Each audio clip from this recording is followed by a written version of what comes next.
Está começando mais um Conexão Podcast. Meu nome é Felipe Nogueira e seja bem-vindo a mais um episódio. Antes de a gente começar, eu já vou perguntar a você o seguinte: você já é inscrito no canal Conexão Podcast? Se você ainda não é inscrito, eu vou fazer um pedido para você.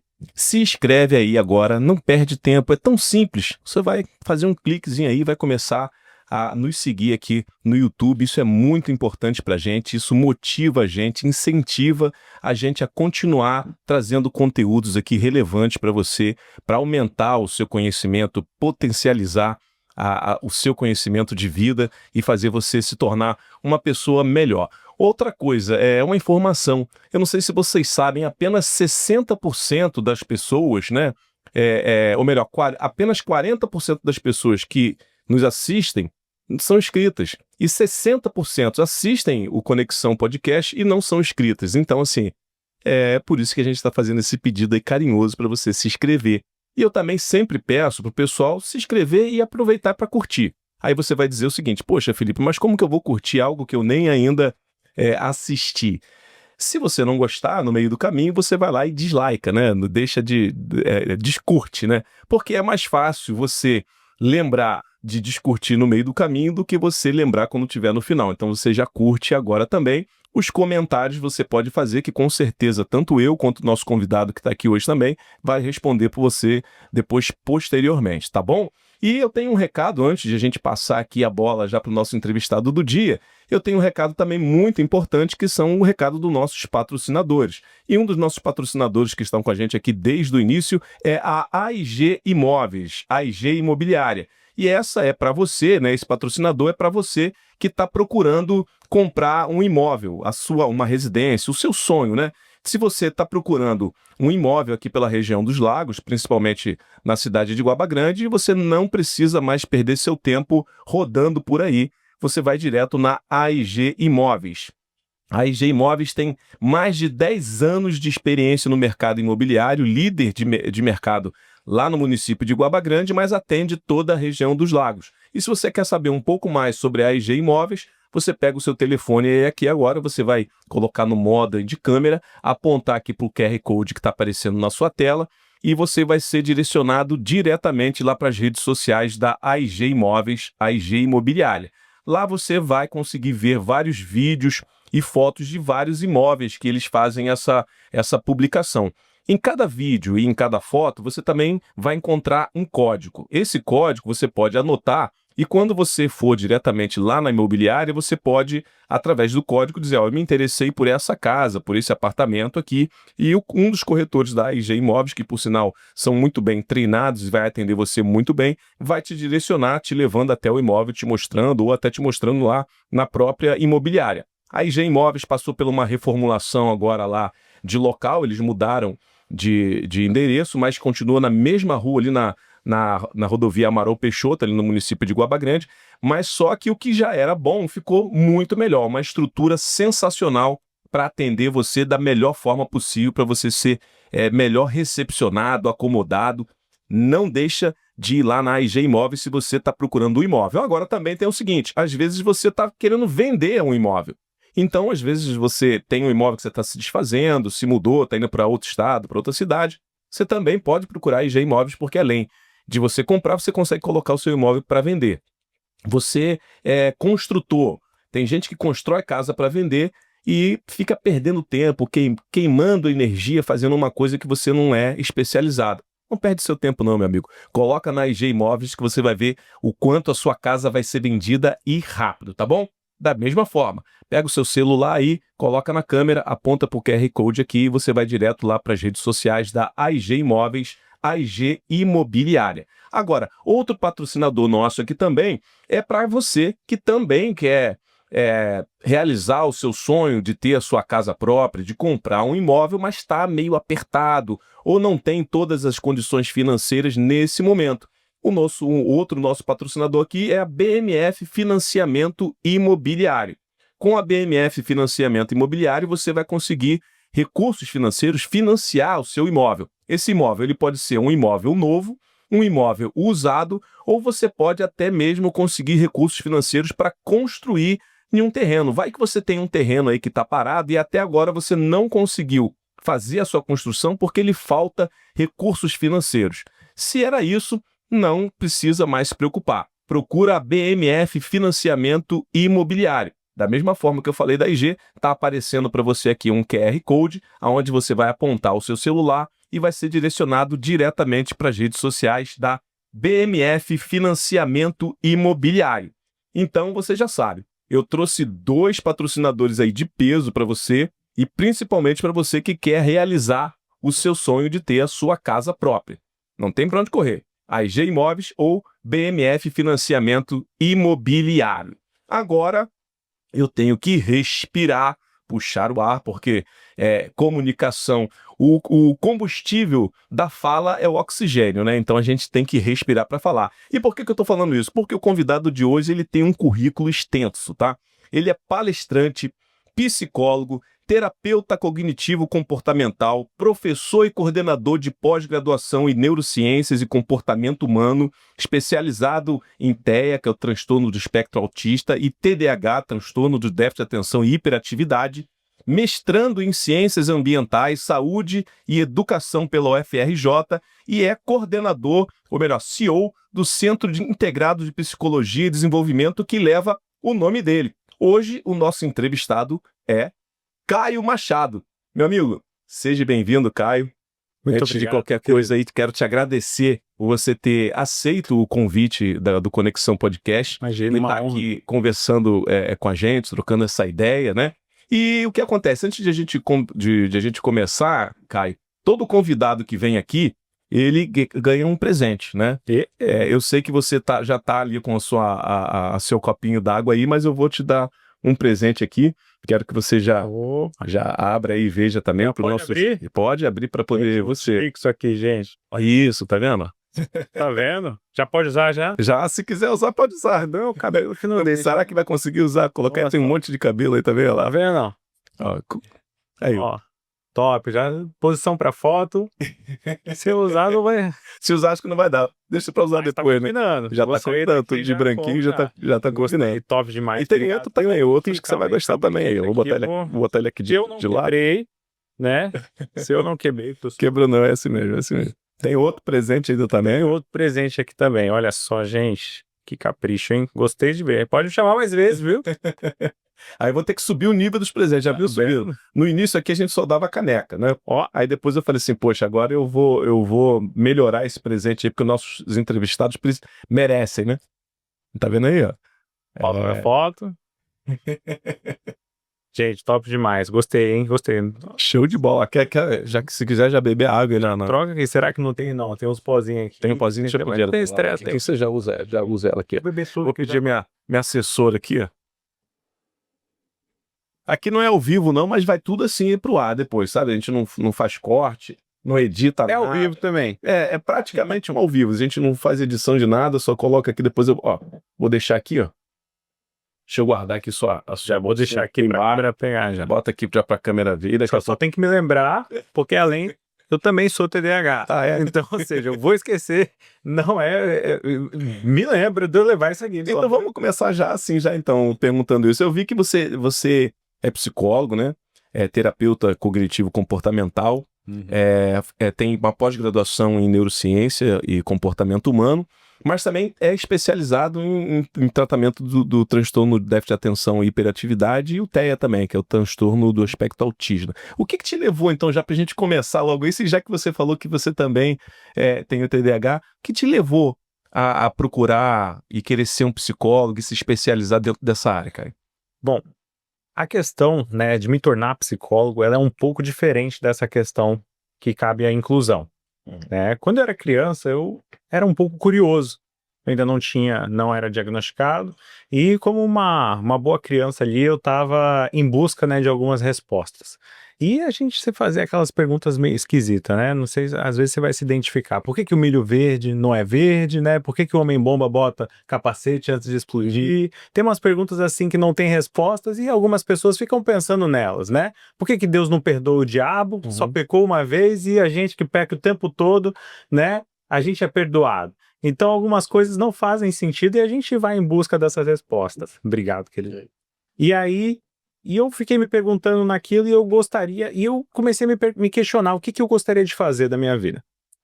E aí eu falei, cara, eu queria entender o comportamento humano, como é que as pessoas funcionam. E eu acreditava que para isso, né, para que eu pudesse modificar comportamentos, eu acreditava que eu precisava ser neurocirurgião, que através, né, de uma lobotomia ali, entrava ali, abria o cérebro da pessoa e eu modificava tudo isso. Só que não, e aí a gente foi crescendo, foi entendendo, e aí eu encontrei a psicologia e decidi, cara, esse é o caminho que eu vou seguir. Mas isso você tinha quantos anos, assim, mais ou menos? Daquela fase que a gente está se preparando para poder ir para a faculdade? 18, 19 Pior anos? que não. Isso daí é uma coisa de criança, né? Dentre vários sonhos de ser piloto de avião, de tudo e tal. E eu sempre faço essa pergunta, principalmente para meus pacientes, quando eles estão em dúvida, né? Adolescentes ainda, TDAH que faz de tudo, né? Essa que é a verdade. E eu trago o seguinte questionamento para eles. O que você quer fazer? Você faria o resto da sua vida? Então eu parei e pensei, além de psicólogo, eu sou mergulhador também, já fui militar, já fiz um monte de coisa. Acho que eu me perderia aqui contando as coisas que eu faço. Mas o que eu faria o resto da minha vida? E foi isso que eu comecei a entender. Eu buscaria esse conhecimento para poder ajudar outras pessoas. E foi onde eu comecei a me especializar. Inclusive, meu TCC foi sobre suicídio. Ou seja, nada a ver com inclusão. Errado, porque suicídio tem tudo a ver com inclusão. Então foi onde eu comecei a entender que as pessoas, né, atípicas ali, elas têm mais tendências a cometer esses atos de autoextermínio do que outras pessoas. Alguns transtornos, né, seja eles de personalidade ou seja do neurodesenvolvimento, eles vão ter uma tendência maior a cometer esse ato. Eu costumo dizer que, graças a Deus, né, e ao bom trabalho prestado, eu nunca perdi nenhum paciente, né, Ito et al., né, que é um teórico, ele diz que se você trabalha com suicídio, você nunca perdeu um paciente, um dia você vai perder. Eu digo que até agora eu tô isento. Tem algum transtorno específico que leva mais a pessoa a cometer o suicídio ou não? Ou são quase todos os transtornos? A gente vai mensurar por porcentagem, né, ou por demanda de vezes ali. O que a gente pode traduzir em relação ao autismo, por exemplo, é que ele tem 10 vezes mais chance de cometer suicídio do que qualquer outra pessoa. Mas em qualquer nível, ou em qualquer nível do autismo, ou tem um nível específico? A gente não vai mensurar nível, né, nesse caso. A gente vai classificar como autismo mesmo porque as demandas são demandas sociais. Sim. Então, mesmo que seja, né, um nível de suporte ali leve, então o nível 1, né, de suporte que a gente vai chamar ali, ele enfrenta demandas sociais. Então, uma situação agora, recentemente, que eu postei na internet, na minha página, foi uma menina que ela acabou de passar em medicina, descobriu que estava dentro do espectro aos 23 anos, mãe, né? E essa menina simplesmente sofreu um assédio ali dentro do trabalho, onde retiraram o crachá dela e disseram que ela não poderia, né? Que ela era autista da porta para fora. Ah, eu acho que eu vi isso, cara. Eu vi. Eu não lembro. Famosa da região. Eu não lembro, vê se eu não lembro se eu vi isso no seu Instagram ou se foi, ou está rolando aí nas redes sociais, não tá? Tá rolando. Eu espero que role mais aí. E foi depois que ela falou assim, eu não posso usar o crachá, mas então eu vou enrolar eu vou enrolar a pulseira aqui, vou enrolar a pulseira aqui, vou botar Perfeito. É esse então, né? Ah, eu vi. Isso aí. Mas ela se suicidou não, né? Então, eu não conhecia a história da empresa. Eu a conheci quando como a tia dela, né, que é mãe de um paciente meu, entrou em contato comigo falando, Caio, eu não sei a quem recorrer e preciso falar com você. Aconteceu isso, ela tomou um monte de medicamentos e tal, está internada, querem transferir ela para Niterói e tal. Foi onde a gente, né, foi ali intervir, falei que não tinha essa necessidade, a gente ia acolher, né, e trouxemos para perto. E também trouxemos a evidência ao caso dela, né, eu acho que eu fui o primeiro a trazer essa evidência. Por quê? Porque é uma menina que tem propósito de vida, acabou de passar em medicina pela UF, algo assim surreal. Tem uma criança, né, uma filha de 3 ou 4 anos mais ou menos. Então, ou seja, o que leva uma pessoa a cometer suicídio? Essa é a grande resposta. Porque a psicologia ainda hoje não tem. Infelizmente. E é difícil falar sobre isso, né? Porque você que vai jogar no YouTube, a gente falando essa palavra várias vezes, infelizmente não enganja, né? No canal, o YouTube cancela. Cancela, né? Na maioria das vezes até cancela. Exatamente. E, assim, é um tema que deveria ser talvez tão abordado quanto qualquer outro, ou até mais, porque a gente está falando na eliminação da vida humana, né? De você eliminar a sua própria vida. Então, eu acho que o bem maior, né? O bem mais precioso, até protegido e tutelado pela lei, é a própria vida, né? O Código Penal protege a lei, o Estatuto da Criança e Adolescente também protege criança e adolescente. Não. Assim, a vida é o bem maior que a gente tem, né? A vida e liberdade, automaticamente. Então, e dentro desse... ainda dentro quando você foi diagnosticado antes de ter decidido fazer psicologia ou só depois? Depois do caos da minha vida inteira, a gente começa a perceber algumas coisas e fala, caramba. E depois que você diagnosticou, você conseguiu perceber o quanto de dificuldade você teve que superar na sua infância e juventude com um mecanismo que nem você sabia que você estava usando? Sim. Você percebeu isso? Sim. E isso ajuda bastante, né? Porque tem a questão de identificação com o paciente também. Então hoje para mim é muito mais fácil traduzir esse diagnóstico, é muito mais fácil tratar, porque realmente foi assim que foi acontecendo. Eu fui começando a pegar alguns pacientes e eles estavam tendo uma evolução estupenda, maravilhosa, né? E é o tipo de área que eu nunca quis mexer. Pelo contrário, antes de iniciar o centro integrado, eu tinha um sócio que ele mexia com essa área, né? Que inclusive é até conhecido aqui na região, que era o Wellington, né? E aí a gente separou, ele criou o Instituto Recriar e eu criei o centro integrado. E aí foi esse ponto, eu falei, cara, não quero mexer com isso. Só que acabou que me pegou essa situação. E aí, né, devido ao fato de ter bons resultados ali, a gente foi trabalhando nessa questão. Mas sim, já gerei muita catástrofe na minha vida e na vida de outras pessoas. E a gente não sabe, né, cara? Por que eu tô te fazendo essa pergunta? Tô fazendo essa pergunta porque eu acho que a gente tem uma coisa em comum, né? Eu tenho um filho, né, que ele foi diagnosticado com um transtorno de déficit de atenção. E a forma de como a gente identificou isso, assim, na verdade foi uma forma meia que inesperada, né? Isso foi de uma hora para outra, e depois que eu fui entender que esse diagnóstico ele só pode ser feito, pelo que eu li, me corrija se eu estiver errado, né? A partir dos 12 anos, que você pode fazer o diagnóstico, não sei se é isso foi até onde eu soube. E até os 12 anos de idade, realmente ele nunca transpareceu pra gente no dia a dia, e nem mesmo na escola, nenhum tipo de dificuldade. Mas parece que dos 12 para os 13 anos virou uma chave, sabe, assim, cognitiva, psicológica, alguma coisa assim, e realmente isso começou a trazer muito transtorno, tanto para ele quanto pra gente. E a gente começou a perceber, eu comecei a perceber isso, na verdade, assim, eu não percebi. A gente começava a ver os comportamentos dele ali, muito esquecimento, muita desatenção. A gente pedia para fazer uma coisa, assim, de imediato. Pedia e no mesmo momento ele esquecia. E aí a gente, por não saber com o que a gente está lidando, a gente acha que é aquela criança que está sendo mal criada, é aquela criança que está sendo preguiçosa, é aquela criança que está sendo desleixada. E aí a gente vai aumentando o volume, né, na hora da correção, das punições. Olha, você fez isso, então agora vai ficar sem celular durante uma semana. Olha, agora você está assim, já que você não está fazendo isso, agora você vai ficar sem a sua bicicleta. E a gente começa a podar, mas tentando fazer de uma forma que seja educativa para poder melhorar. Só que quando a gente não sabe que aquilo ali se trata de um transtorno, a gente acaba, às vezes, o que eu entendi, que a gente acaba, às vezes, potencializando, criando traumas, inibindo e criando vários outros, talvez até outros transtornos nessa criança. Como que me deu o start disso? Eu sempre gostei muito, também não sou psicólogo, mas eu sempre gostei muito de estudar sobre comportamento humano. Né? Eu sou formado em gestão de recursos humanos, fiz um curso de life coach também, justamente voltado por isso, e agora eu estou fazendo uma pós-graduação em neurociência. Eu sempre gostei muito da área de desenvolvimento humano. E eu estava estudando DSM-5, né?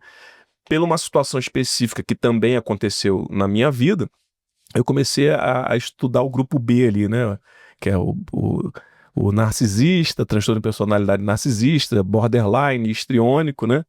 E E também tem uma grande porcentagem aí borderline, né? Então, aí de fui tentativas. lendo e de repente cheguei no TDAH. Quando eu comecei a ler o TDAH, ali as especificações, né? Eu falei, caramba, cheguei em casa para minha esposa e falei assim, ó, Fabiane, hoje eu tava lendo o DSM-5, que é isso aqui, ela sabe que eu tava lendo, e eu falei, olha, eu acho que, eu não sei não. Aí foi quando eu acendeu uma luz de que o meu filho poderia ser isso. E dali, eu até falei com ela, olha, eu acho que a gente precisa realmente procurar saber se isso é de fato, porque eu vi que batia vários itens daquilo que diz do DSM-5 batia, e me preocupei, primeiro um sentimento de culpa, porque você fala, caramba, o quanto eu já reprimi, Sim. o quanto eu já apertei, o quanto eu já subi esse nível, esse volume de repressão e não sei o quanto prejudiquei ele e pode ser que não seja isso. Então a gente deu aquela segurada e procuramos uma ajuda psicológica e aí fizemos toda a avaliação e aí foi constatado. A psicóloga até explicou a gente que foi constatado TDAH, mas ele não é hiperativo.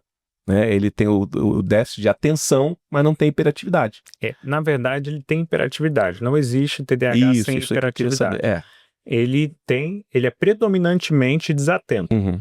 Então, existe predominantemente hiperativo, predominantemente desatento ou misto, Sim. né? Que é o combinado, ou do tipo combinado. Legal você falar isso é importante, porque às vezes as pessoas querem dividir, né? Que TDAH, TDA. Não, ele é TDA. A psicóloga até explicou isso pra gente também. Ela falou, ó, não existe TDA, ele é TDAH. Isso é. Só que você está explicando agora de uma forma mais... Tem uma predominância. Então... Isso, por quê? Porque a criança ela fica desatenta, né? No caso, o adulto, ele é desatento porque ele está pensando em várias coisas. Então, não é que ele é hiperativo, mas a mente dele é hiperativa. Então, o que eu trouxe para você, por exemplo, o meu exemplo, minha mente era hiperativa. E eu era completamente desatento. As pessoas, né? As professoras olhavam para minha mãe e falavam assim, nossa, ele é tão bonzinho, né? E acabou. Eu não tinha que falar mais de mim. Porque, tipo assim... Mas ele ficou olhando pro ventilador e desligou, tá no mundo da lua. E o pássaro passou e ele foi junto. Eu me perdia na praia, que era uma beleza. Minha mãe odiava me levar na praia. Eu saía pros passeios da escola, eu tinha um cordão, né, que tava escrito assim, olá, me chamo Carlos, estou perdido. Por favor, não faça maldade comigo e ligue pra minha mãe. É engraçado, mas é real. Sim. Entende por quê? Porque eu já me perdi. Minha mãe, ela, na inocência dela, me levava no médico, questionava, só que naquela época não tinha evidência em relação a isso. Sim. Não se falava tanto, né? E tudo se tratava como se fosse, né? Tipo assim, é espiritual, ou vai passar, ou, né, tem que... É falta de porrada, né, que as pessoas falam também, mas eu tenho certeza que não foi, muito pelo contrário, isso traz prejuízos, né, e aí todo esse estresse poderia sim ter trazido prejuízos para o seu filho, que é o que eu disse, seja o TDAH, ou seja, o autista, por exemplo. Imagine você ouvir a sua vida toda que você não termina nada que você começa, que você fracassa, que você não presta atenção. Vai acabar com a autoestima da criança. E você criança. acredita nisso, né? São seus pais falando isso para você, né? Assim, até onde eu sei, isso aí é o princípio das crenças que a criança vai começar a ter, né? Ela escutando do núcleo familiar dela, das figuras de maior autoridade sobre ela naquele momento, falando que ele não termina o que ele começa, que ele não faz, que não tem atenção, que ele é desleixado, que ele começa realmente a acreditar. Você se estressa, xinga, daqui a pouco vem até uma agressão física também, né? Exatamente. Então foi muito importante pra gente a gente descobrir isso a tempo. E aí a gente começou, a doutora medicou, né, e tudo mais. A minha esposa tinha até um certo receio com relação a medicar, porque aquela questão de se tornar dependente. Eu falei, não, olha, é o certo de medicar. A neuro até chegou a falar pra gente o seguinte, olha, que bom que vocês descobriram agora, né, porque ela até falou sobre questão genética. Isso também provém muito da genética também, né? Tem 70% de ou você ou a mãe ser TDAH também. A mãe já tá ali se acusando, já dá um pulinho lá, pode ficar tranquilo, a gente vai conversar, entendeu? E é exatamente isso. E o grande X da questão é que você pode perceber que a gente trata ele completamente igual nos trataram. O grande problema que eu tenho junto com os pais, e que eu chego e falo com os pais, é o seguinte, cara, trata ele como você gostaria de ter sido tratado. Porque na nossa época ninguém identificou. Sim. E aí a gente sofria tudo isso, E aí, quando a mãe chega dentro do consultório e tal, sei o quê, ela tá catando ele, ela tá pegando, não faz isso, levanta, que tal, sei o quê, não sei o que lá, e tá gritando, tá batendo, tal, sei o quê. Eu falei assim, como é que você era tratado? Ah, sei o que minha mãe fazia isso, igual você tá fazendo, né? Relaxa, tá tudo bem. Aqui é um ambiente controlado, deixa ele à vontade, ele pode ser, ele tem noção do que ele tá fazendo, se ele não tiver, ele vai sofrer as consequências cabíveis para isso. E esse é o problema. E outras mães são super protetoras, né? E não permitem com que os filhos sofram as consequências. Só um adendo aqui, uma pequena correção, né? O TDAH, ele se dá a partir, a gente recomenda a partir de 5 anos de idade. Não 12. 5 anos porque a criança já pode escrever, ela já tem, né, os aspectos cognitivos ali já em formação, já formados, né? E a gente consegue mensurar através da avaliação neuropsicológica o que precisa ali se mensurar, como memória, atenção e tal. Por exemplo, uma criança que não lê ainda, a gente logicamente vai suspeitar, mas a gente não vai fechar o diagnóstico porque não tem como, né, a gente comprovar aquela situação. E tem vários outros aspectos que precisam ser vistos também. Não é só simplesmente ele é desatento ou ele esqueceu alguma coisa. Pessoas que passam por um luto, ou por um trauma, ou em épocas de catástrofes, passam por esse mesmo movimento, né? Por essa é notória essa percepção que a pessoa ela fica mais lenta durante a gravidez também, entendeu? A pessoa ela esquece as coisas. O Covid, por exemplo, uma galera aí. Sim, alterou muito. Exatamente. Então a gente precisa observar tudo isso, não é? Sim, não é só assim.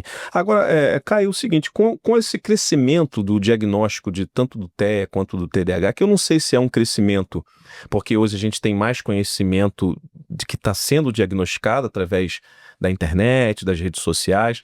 Você não acha que existe um risco de superdiagnóstico com relação a isso? E a gente pode estar, como se diz assim, medicando demais a nossa infância e quais são os comportamentos que a gente pode definir que isso é normal da infância ou isso é uma questão de um transtorno? Porque hoje, pelo que eu ouço e vejo nas redes sociais, tá quase virando moda. Todo mundo tá falando, eu sou TDAH, sou TDAH, sou TDAH, né? Talvez por... E isso não pode criar essa questão de um super diagnóstico, de todo mundo ser TDAH e todo mundo ficar se medicando e a gente não saber o limite do que é uma criança, um adolescente ou uma pessoa com TDAH, principalmente na infância, ou é justamente da infância, do momento da criança de ser agitada, de pensamento. O que diferencia isso? O que diferencia é você ter um diagnóstico feito por um profissional. Essa é a diferença, né? Você achar, todo mundo pode achar qualquer coisa. Tem gente que acha que é cachorro hoje em dia. Verdade. Então, tranquilo, você acha que você é TDAH? Legal, vai investigar. Que foi o que você fez, você achou. Você não pode trazer o diagnóstico, mesmo você lendo o DSM-5, se você não é habilitado para isso, você não pode fechar o diagnóstico. Mas isso fez com que você foi atrás. Eu digo para você, a gente ainda não tem noção de quantas pessoas precisam ainda fechar esse diagnóstico. Hoje a gente tem uma expectativa aí de que 9% apenas são de diagnósticos fechados, então ainda falta muita gente para fechar esse diagnóstico. Todos os dias eu vou conversando com algumas pessoas, com toda certeza você que está me ouvindo vai se identificar, você já vai procurar, você já vai receber mensagens, caramba, nossa, eu me identifiquei com as coisas que ele estava falando e tal, tem que investigar. Se for, a gente vai tratar. Se a gente pudesse dar algumas dicas, assim, de quem está assistindo a gente para poder saber, por exemplo, lá no DSM-5 você vai ver que tem vários, né, itens do que você... Mas se a gente tivesse que dar umas dicas para quem está assistindo a gente se ligar e às vezes até ter essa consciência de que, poxa, caramba, pode ser isso porque esse tipo de comportamento eu vejo em mim, eu vejo no meu filho, na minha filha. Quais dicas que você daria para essa pessoa? É óbvio, não se autodiagnosticar, mas para ela entender que existe a necessidade de ela procurar um profissional para poder fazer isso mais apuradamente. Bom, a gente precisa preencher 3 pré-requisitos: desatenção, certo? Hiperatividade e... tá vendo? TDAH aqui. Desatenção, hiperatividade e... algum tipo de prejuízo educacional? Eu falo isso todo dia. Normal. Bom, vamos começar explicando um por um que eu vou lembrar automaticamente do terceiro, certo? Quando a gente fala sobre desatenção, né, a gente não fala sobre aquela criança que está fazendo de sacanagem. Não, a gente fala de uma mãe que está ali chamando e realmente ele está dando atenção a outra situação. Então ele é uma pessoa desatenta. Muitas das vezes é necessário ele ter atenção para pegar ali um copo. Eu, por exemplo, derrubava o copo de Nescau o tempo todo. Uhum. Então eu estou aqui conversando com você, o ruído me atrapalha. Sim. E me atrapalha demais. Então, ou seja, quando eu estou ouvindo minha voz, eu tenho que me concentrar demais para eu poder te responder. Então, isso tudo é novo. Então, eu mexer aqui o copo, eu já está batendo já. Então, isso tudo tira a minha atenção. Você deve ter reparado que eu já estou aqui conversando com você, eu olho para a câmera, eu olho para a esposa, eu já estou... Então, a minha conversa ela é dividida. Então, isso você começa a notar que você não consegue iniciar um assunto e ficar nesse assunto. A gente já vai falar de 10, 20, 30 assuntos ao mesmo tempo e não fechou nada. Eu costumo dizer que o TDAH é como se fosse um computador. Ele abriu várias abas e pam, travou. E não fechou nenhuma delas no final do dia. A gente vai ter a hiperatividade, que pode ser tanto hiperatividade de pensamentos quanto a hiperatividade, né, motor ali. Aquela criança que não para. Né? Aquela criança que dá nó em pingo d'água, que você deixa ela aqui, ó, tá embaixo da mesa, tá subindo ali, ou tá falando o tempo todo, né? E a gente vai ter a questão agora da desatenção. Eu já falei desatenção? Não, desatenção não. Muito bom, atenção. Lembrei, viu? Falei que vinha automático. Da desatenção, que é exatamente essa falta de atenção. Então, ou seja... Agora você falou da hiperatividade de ser agitada, mas também existe, como você disse, a hiperatividade mental. E como que a gente identifica essa hiperatividade mental? É na falta de atenção? Vamos lá, uma hiperatividade mental, essa criança ela não consegue se concentrar devido ao fato dela estar pensando em 1000 coisas ao mesmo tempo. Por exemplo, então você vai identificar um dever, sonhos, vai fazer um dever escolar, vai fazer uma tarefa escolar, ela não consegue se concentrar naquilo. Sabe aquela oração que você faz? Senhor, meu Deus do céu, abençoa o diabo. Não, pera, calma. Não, pega minha mãe, meu Deus do céu, e faz... Você se confunde, entende? É exatamente por isso. Porque você tá pensando em milhões de coisas. Você começou orando, Senhor, abençoa minha família e tal. Você diz, que caramba, tem que ir na praia. Sábado, amanhã é feriado. Ó, o que eu tenho que fazer? Eu tô aqui, eu recebi uma mensagem, eu já... Entende? Então você já se desconecta. E o medicamento ele vai fazer exatamente o contrário. Isso que eu ia te perguntar. Qual é a função do medicamento em si? Para quem às vezes tem receio de medicar. De se medicar, se for, obviamente, receitado isso, e às vezes medicar um filho ou algum ente da família. Como ele age? Né? Bom, o medicamento ele vai fazer exatamente o contrário disso, né? Ele vai fazer com que você abra 3, 4 abas ali desse seu supercomputador e consiga fechar no final do dia. Então você vai estar concentrado ali. Ele vai aumentar, né, o nível ali de dopamina, né? vai fazer com que os recaptadores, né, de dopamina inibe, né? Vai inibir mais. Isso, vai manter mais na fechar sinapse, para né? poder manter, né? Fazer a troca sinapse ali na nossa fenda sináptica. Teoricamente é basicamente isso. E vai fazer com que a gente receba os 3 neurotransmissores ali que são latentes nesse caso do TDAH, que é a serotonina, noradrenalina e a dopamina. Então a gente pode dizer que o TDAH ele é praticamente o transtorno da dopamina. A gente... É o déficit, né?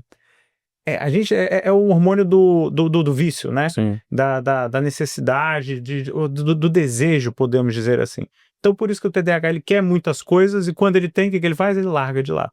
Ele deixa de lá.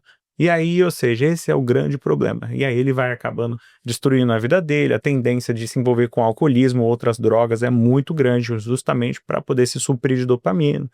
Divórcios, relacionamentos, traições, brigas, impulsividade, né? A impulsividade, eu falei sobre a impulsividade? Não falou. Essa aí era a impulsividade. A impulsividade, desatenção e hiperatividade. E a impulsividade vai fazer exatamente isso. Às vezes é meio ríspido quando vai te responder. Quando você, às vezes, tira ele do hiperfoco, tem o hiperfoco também, né? Além disso, o TDAH também, quando ele gosta muito de alguma coisa que ele faz, aí ele consegue concentrar um foco que é o chamado hiperfoco, né? Sim. Também tem isso também. Quando ele gosta muito, quando aquilo também traz muita satisfação para ele, nada consegue também tirar ele do foco. Né? Mas diferente do autista, que tem esse hiperfoco a vida inteira, o TDAH ele vai ter esse foco até ele desbravar aquela situação. Depois ele vai criar outro hiperfoco. Desbravou a situação, cria outro hiperfoco. Exatamente. Esse é o grande perigo, porque a gente precisa se manter ali. Não, depois que eu descobri, depois que eu entendi como é que faz, depois que eu entendi que não precisa de tal, aprendi a dirigir, não precisa de habilitação não, tá tranquilo, já vai se colocar em risco. Então, Sim. uma das partes do tratamento é exatamente você polir ali, trabalhar e elucidar ele sobre as consequências e que você precisa começar a São muito impossíveis, realmente eu já percebi isso. Quando às vezes você vai questionar alguma coisa que ele está fazendo e gosta, aí vem uma impulsividade, vem uma agressividade, né, uma irritação, às vezes, com determinada situação. Quer ver deixar o TDAH irritado é quando ele está fazendo alguma coisa ali, ou tá ali naquele mundo dele, você pedir para fazer alguma coisa, né? Vai fazer isso, vai fazer não sei o que lá, já vou, mas não quero, você quer, já. Na mesma hora já vem essa questão da impulsividade, né? Isso é algo muito bom também. A gente só olha a impulsividade como algo ruim. Mas a impulsividade ela também vem de um senso de justiça acima da média. Você pode reparar que o TDAH ele tem um senso de justiça surreal. Ele vai ver aquela criança ali sofrendo bullying, um amiguinho dele da escola, ele vai ser aquele amigo que já vai chegar na voadora, já, você não vai fazer isso, tal, não sei o quê. Ele já vai tomar a frente, ele já vai, se ele vê você, por exemplo, como pai falando errado com a mãe, ele já vai falar, por que você está falando isso, tal, não sei o quê, ele vai bater de frente ali com você também, se ele achar que isso é errado. E a gente precisa dessas pessoas no mundo. Essas pessoas são as pessoas que vão se colocar à frente, são os verdadeiros líderes. Então, se a gente treinar essas pessoas, a gente tem movimentos aí estupendos que foram gerenciados por TDAHs. E quando eles focam, quando eles São extremamente inteligentes, né? São muito inteligentes. Só que é muito inteligentes para armazenar num computador limitado, que é o nosso cérebro. E sem medicamento, então, a gente acaba, né, não sabendo lidar com essas questões. Logicamente que o medicamento ele não é para sempre, ele não é o medicamento que vai salvar a nossa vida, não. Mas ele ajuda a treinar. É como se fosse, eu costumo dizer que é como se fosse um pré-treino. Sim. Você toma um pré-treino e vai para academia. Você toma um medicamento, você vai para terapia, até que um belo dia você chegou onde você deveria chegar, está funcionando. Show. Com o tempo o cérebro não consegue, assim, por exemplo, uma vez TDAH, vai ser TDAH para sempre, mesmo se medicando, o cérebro depois de um certo tempo, de uma certa idade, não consegue produzir esse neurotransmissor assim, em uma quantidade que consiga equilibrar sozinho, por conta própria, sem medicamento? Por se tratar de um transtorno do neurodesenvolvimento, né? Nosso problema real é aqui no córtex pré-frontal. Então a gente tem um cérebro imaturo, então a gente amadurece depois. É basicamente isso. Então a gente estabiliza assim, mas sim, TDAH uma vez, TDAH para sempre. Então mas pode diminuir essa. Vai diminuir. Ah, entendi. E eu consigo me conter. Com o amadurecimento do córtex pré-frontal, que é a parte onde controla o planejamento e execução, Sim. é onde ele vai. Isso lá para 20, 25 anos, ele com certeza vai estar bem mais.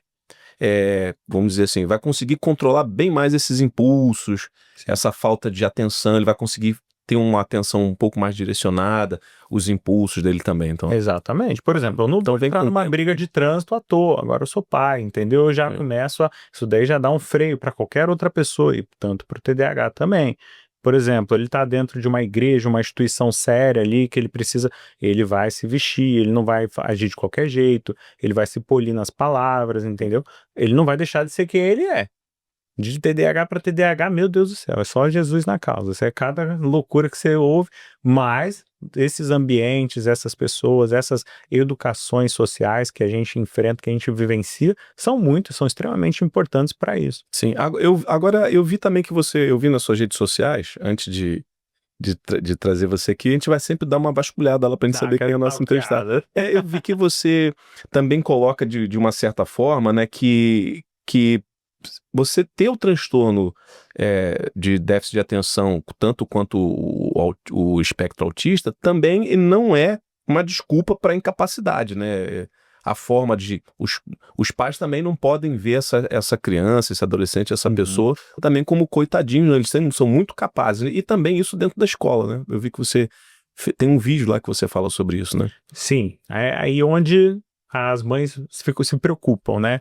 Poxa, meu filho, ele descobriu agora que ele tem TDAH, ele tá usando isso contra mim. Errado, manda pra lá que a gente já vai dar Não é assim que funciona, não. Você descobriu o diagnóstico, é para que a gente possa tratar ele, não para que você venha destratar outras pessoas. Duas coisas que te impedem de evoluir. Primeira delas é você ser ofendido por aquilo que você está fazendo. Por exemplo, vai lavar a louça. Alguém está te mandando que o TDAH ele não vai fazer de forma nenhuma, ou alguém tá... Por quê? Ele quer um motivo, ele quer entender o porquê que ele tem que lavar a louça. Ele quer entender o porquê que ele tem que te obedecer. E outra coisa também é simplesmente você fazer por ele. Então isso nunca vai gerar o aprendizado. Então a mãe, muitas das vezes, para não gerar o conflito dentro de casa, ela vai fazer por ele. O pai ele vai se Eu acho acomodar. mais o pai, não? E eu acho que o pai faz mais do que a mãe, cara. Eu acho que pra não gerar o atrito, o pai faz mais do que a mãe, tá entendendo? Entendi. A mãe... Ó, tá virando terapia já, tá vendo? A mãe, ela é mais de deixar fazer. Agora o pai, que é o... E eu escuto, sabe? Agora Você imagina só. paga, você deixa ele... Agora imagina só, eu tô te convidando aqui, pô, vem trabalhar comigo no podcast e tal, não sei o quê, arruma ali o som pra... Ó, mas você vai fazer assim, assim, assim. Ó, mas você vai... Não se ensina a nadar online. Não se compra curso de natação na internet. Se ensina a nadar jogando na água. Tem que deixar ele meter a mão.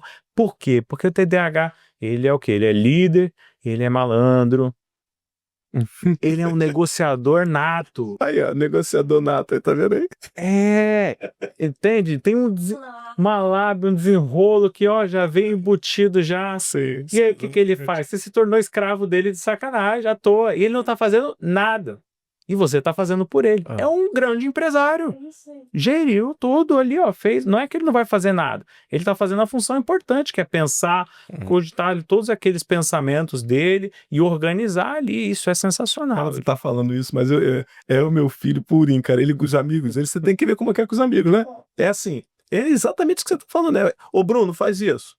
Pega aquilo lá pra mim, faz o gestor, né? E a gente até fala, rapaz, deixa de ser malandro, cara, você que tem que fazer, você tá na sua casa, e ele fica só assim, ó, ele vai resolvendo os problemas dele, que ele que teria que fazer, botando os outros pra fazer o tempo todo.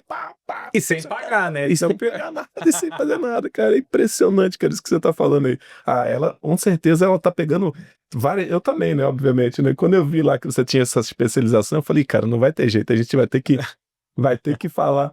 O próximo podcast vai chamar ele pra estar aqui, né? E esse é o negócio. O TDAH só respeita quem ele vê que realmente é superior a ele. Que ele vai tentar dilubriar ali. Se ele não conseguir, esse é o cara que eu tenho que seguir e aprender com ele. Mas se tudo é mole também, ele te pega no primeiro ato ali e tchau. Esse é o problema. Por quê? Porque nós temos que aprender. Não importa com quem seja. Isso foi uma grande maturidade para mim, não somente como TDAH, mas dentro da psicologia. Um dos maiores conhecimentos que eu tive foi exatamente a habilidade de ouvir o outro sem dar opinião.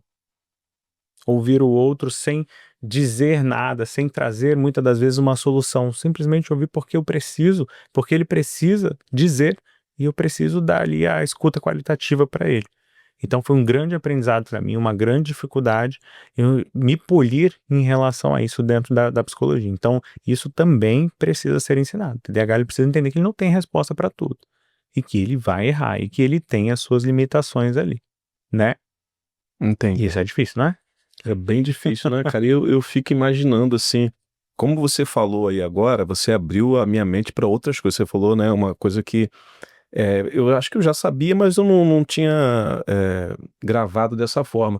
Que o TDAH, ele pode ser, ele tem essa parcialidade que ele pode ser o hiperativo, né, e a falta de atenção, mas essa hiperatividade não necessariamente, isso eu gravei bastante, não necessariamente é uma hiperatividade de agitação, de comportamento externo, assim, é uma agitação mental, né, cara?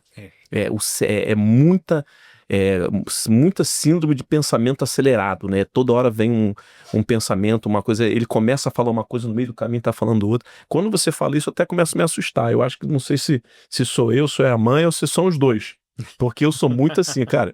Quando a gente estava conversando antes, né, antes do serviço, você até falou, Felipe, se você quiser fazer algumas perguntas, eu sei que na hora acaba virando uma terapia, mas eu sou muito assim, eu não sou um cara agitado, né, agitado de ser agitado corporal, eu só até consigo me controlar, mas, cara, se for em relação a pensamento, é uma aceleração no pensamento.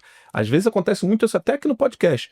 Eu faço uma pergunta à pessoa, aí a gente tá trocando aqui, de repente, quando eu trago para poder falar alguma coisa, no meio do caminho que eu tô falando, para explicar o que eu tô falando, vem uma outra coisa, eu falo, mas aí, calma aí, eu tenho que vir aqui para poder falar isso. Como você vai ver, eu me perdi no que o primeiro que eu já tava falando. Mas olha só, É você tem muito isso. roteiro, você é metódico, você é TDAH desorganizado, TDAH faz as coisas no improviso, entendeu? Entendi. TDAH dá o jeitinho dele. Às vezes pode ser outras questões. Altas habilidades, por exemplo, superdotação, que também, né, é um transtorno do neurodesenvolvimento e não é muito falado por aí. Sim. Então a gente tem pessoas que são superdotadas, têm um QI elevado e tal, mas infelizmente o nosso país, eles matam, né, os cientistas, eles matam os ganhadores. A gente nunca teve nenhum ganhador de prêmio Nobel. É verdade. Então, infelizmente, não é o melhor lugar. Quando você fala de país e de falta de incentivo, falta de a gente ter alguém,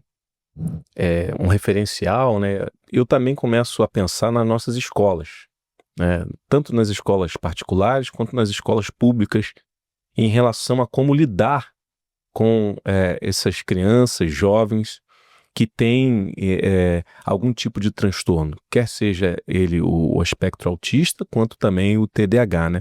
Falta muita estrutura do colégio, não só estrutura física não, mas eu digo estrutura de profissionais habilitados, com competência para isso, né? O que você acha com relação a que nível que você acha que o Brasil, ou até se a gente quiser diminuir um pouco mais, a nossa macro-região aqui se encontra com relação às escolas, a estrutura da parte pedagógica com relação a isso?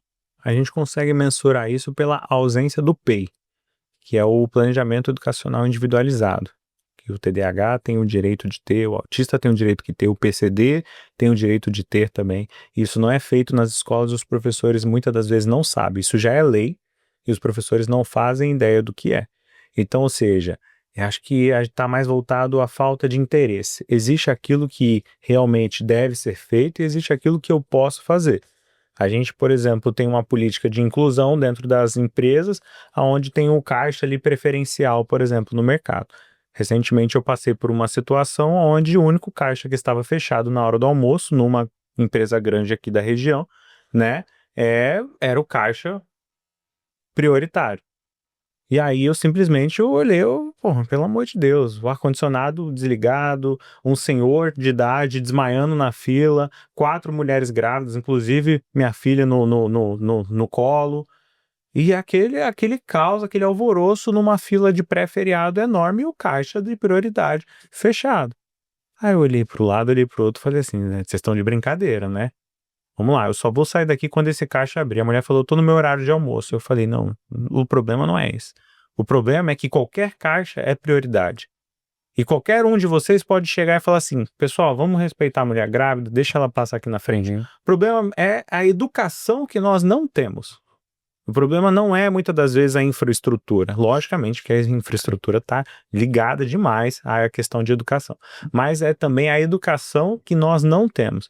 De achar que está fazendo sacanagem, os preconceitos que as pessoas têm, de achar que a prioridade não é fundamental. Que é bobeira aquilo, Exatamente. é frescura. Isso aí. E tem a política de cancelamento hoje na internet, né? Que qualquer coisa que você fala, as pessoas falam, ah, não, tal, isso aqui. Entende? Minha esposa mesmo, grávida, foi numa loja que inaugurou aqui e simplesmente não existia fila preferencial ali. E o pessoal começou a falar que não sei o quê. Se você quiser, fique em casa, compra pelo OLX, compra pelo Mercado Livre. Entendeu? Então o pessoal é ignorante. As pessoas são ignorantes por quê? Porque querem.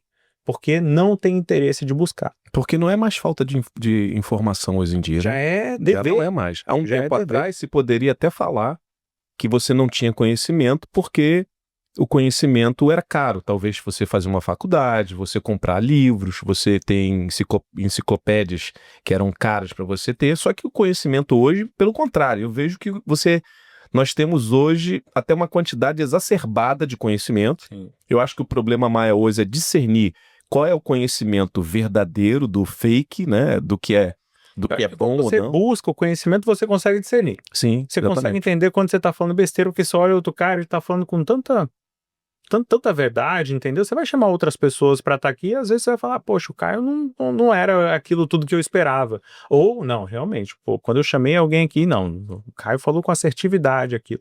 Então, ou seja, É diferenciado. Mas a gente precisa entender que até pouco tempo atrás a gente matava nossos autistas. A gente matava nossos esquizofrênicos, nossos TDAHs. A gente matava literalmente. Se você acessar o Netflix, você vai ver ali o Holocausto Brasileiro, que é um sanatório em Barbacena. Sim. Mais de 70 mil mortes registradas ali. Entende? Então, ou seja, a gente não liga. Essa que é a verdade. O Brasil não se importa. 2 leis já foram tiradas só no início desse ano, relacionada aos autistas, relacionada às crianças com microcefalia. Então a pessoa não se importa, essa que é a verdade. Eles estão preocupados com, né, farinha pouca, meu pirão primeiro. E esse que é o problema, né? Não tem farinha pouca, tá sobrando, né? O Brasil é um país tão farto, né? Então é uma questão de interesse. Agora, quem que vai ter interesse nisso? Porque quem que fala por eles, né? Alguns autistas nem falam. Sim. Faz parte também da... E ainda mais no nosso país, que ele nossa república é representativa, né? É o que você falou, quem é que vai lutar por ele? Quem é que vai representar? Então, no espaço público, maior ainda, né? Teria que ter um olhar mais diferenciado ainda. Mas assim, você falou essa questão da falta de vontade, falta de educação, falta de querer entender, citou até o exemplo da questão do mercado, mas eu também percebo, o Caio, que acontece isso muito em um ambiente que deveria ser um ambiente, justamente esse ambiente que iria educar o futuro, né? Os adultos do futuro, que é na própria escola, quer seja ela particular ou pública, né?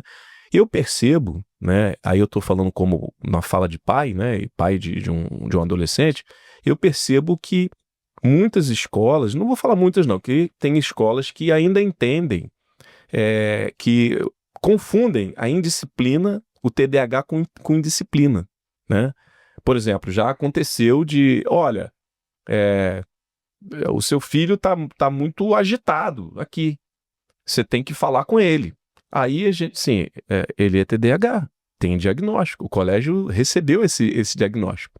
E aí eu fico pensando assim, inclusive, a ponto de falar assim, ó, vê a medicação. Aí eu fico pensando, falei, calma aí, eu que tenho que ver a medicação do meu filho, aumentar a dosagem de medicação, mas você que é professora, está na parte pedagógica, que tem um laudo, que sabe que ele não tem que saber lidar com esse tipo de transtorno do adolescente? Como que é isso? Como que você vê essa situação? Também não é uma falta de interesse? Ou é assim, você tem uma gama, talvez você tenha muitas crianças e adolescentes TDAH dentro dos colégios, mas foi o que você falou, pouco diagnosticado. E essas crianças e adolescentes, tanto na escola quanto dentro de casas, estão sofrendo por isso. Sofrendo primeiro porque elas mesmas não sabem como lidar com essas emoções, e segundo que elas estão sendo cobradas pelos adultos, né, dos quais ela convive, quer seja em casa e quer seja no colégio. Em casa eu até entendo, porque nenhum pai, nenhuma mãe é obrigado a ter um conhecimento pedagógico, né, psicológico.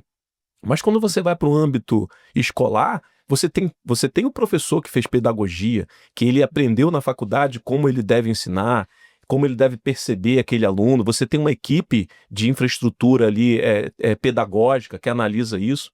E eu, mesmo assim, mesmo tendo isso, eu ainda vejo que existe um déficit muito grande da atenção a esse tipo de pessoas que têm esse tipo de transtorno, tanto o TDAH quanto o autismo. O que acontece? Vamos lá. A questão pedagógica, ela serve para sinalizar. Ela não tem que diagnosticar e nem educar. Ela educa ali de acordo com as matérias, de acordo com Mas quando você entrega um diagnóstico, como que eles têm que se comportar com aquela criança? Né, que é o planejamento educacional individualizado. Então, isso é obrigatório. É obrigatório. Então, se colégio particular quanto público. Quanto público, isso aí. E aí a gente vai facilitar esse processo de aprendizagem dele. Então, muitas das vezes ele precisa de um auxiliar de classe, então a gente vai providenciar, né? Ali vamos dar ali um atestadozinho para que ele possa ter um auxiliar de classe. A gente também vai observar como é que ele funciona dentro de sala de aula, como é que ele aprende. Então isso tudo vai estar ali no PEI, que é o planejamento. Poxa, ele é autista, ele não consegue lidar com muita gente. Vou até anotar aqui, PEI, né? Isso. ele não consegue lidar com muita gente. Então o professor de educação física ele vai começar a fazer assim, vamos dessensibilizar ele, vamos jogar grupos de 2. Então vamos fazer uma dinâmica aqui com grupos de 2. No próximo semestre, já insere ele em grupos de 6. A partir de agora, todas as provas vão ser em grupos e tal. Então eu estou trabalhando isso daí. A escola ela vai educar dessa forma, por quê? Porque a partir daí ele vai aprender também. Até as avaliações também têm que ser diferenciadas dos demais? Sim, né? Também. Principalmente quando a gente entende o TDAH, por exemplo, que não tem tantos direitos assim quanto os autistas dessa modificação das avaliações. Hoje já existem leis que eles podem fazer provas separadas, com maior tempo, né, com um auxílio de um leitor, se for necessário, e até simplificadas também, porque tem aquele enunciado enorme que ele já se perdeu no meio do caminho, ele já não sabe mais. Não consegue. Só que, olha só, a gente se depara com um grande problema. O professor, ele pisa em ovos, porque a gente que é pai acha que ele tem que saber, e ele não sabe. E ele realmente tem que saber, mas nós pais também temos que saber, porque você também recebeu o diagnóstico. Às vezes o pai sabe mais do que o professor sobre aquela situação. O pai tem que saber mais, porque o professor ele não tem o que fazer com o seu filho. Eu, como psicólogo, não tenho o que fazer com o seu filho. Eu preciso da sua autorização. Você acha que eu vou chegar e vou gritar com o seu filho? Vou falar com ele, para de frescura, vira homem, que isso daí não tem nada a ver com TDAH. Não, eu vou chegar para você e falar, pai, isso aqui não tem a ver com TDAH. Isso aqui é uma questão de responsabilidade que ele precisa ter e ele vai aprender com o senhor, que é o exemplo dele. O senhor pode me ajudar a trabalhar nisso? Então você não pode, dentro da sala de aula, o professor não poderia fazer isso. Nem dentro do consultório. Ele também pisa em ovos, né? Exato. Aí ele faz isso, a criança chega em casa falando que fez isso. E mesmo que ele faça, eu não estou educando nem criando o paciente para mim, eu estou criando para vocês. Sim. É para os pais, é para a sociedade. Então todo mundo precisa aprender a conviver ali. Então, por exemplo, a minha conduta hoje é eu não atendo o TDAH ou autismo sem orientação para pais. Você quer levar o seu filho lá? Legal. Não atendo sem orientação para pais. Você vai saber tudo que eu estou fazendo no meu consultório, você vai saber, você vai participar. Eu vou começar a trabalhar uma dinâmica de atenção com ele. Pai, mãe, você vai fazer esse exercício dentro de casa. Porque ele passa comigo ali 1 hora, 2 horas, ali no máximo na semana. O resto ele vai passar na escola, o resto ele vai passar junto com você. E aí? Você não sabe o que aconteceu dentro do consultório do seu filho. E espera que o milagre aconteça, não vai acontecer. E você também orienta os pais também, né? Você atende ele, mas faz bastante orientação aos pais. Existe essa necessidade de orientar os pais. Então é um tipo de terapia que é feito assim, em conjunto com os pais? Em conjunto. Vamos chamar de uma possibilidade de uma terapia familiar, sim, porque a gente pega, né, algumas vertentes da família, mas não necessariamente a família toda. Se eu entender que existe essa necessidade de convidar a família toda, a gente convida. Fora isso, num dia separado, vai o pai e vai a mãe para a gente conversar sobre a evolução da criança, né? Ou do adolescente ali, e a gente vai trabalhar todas essas questões. Agora, entenda que se você tiver essa sabedoria, se você tiver esse conhecimento, você vai ajudar o professor. Olha só, ele é folgado em casa mesmo. Isso não é do TDAH. Pode falar com ele. Entendeu? Você dá essa liberdade pro professor, né? Trabalhar, né? Imagine como é que vai ser.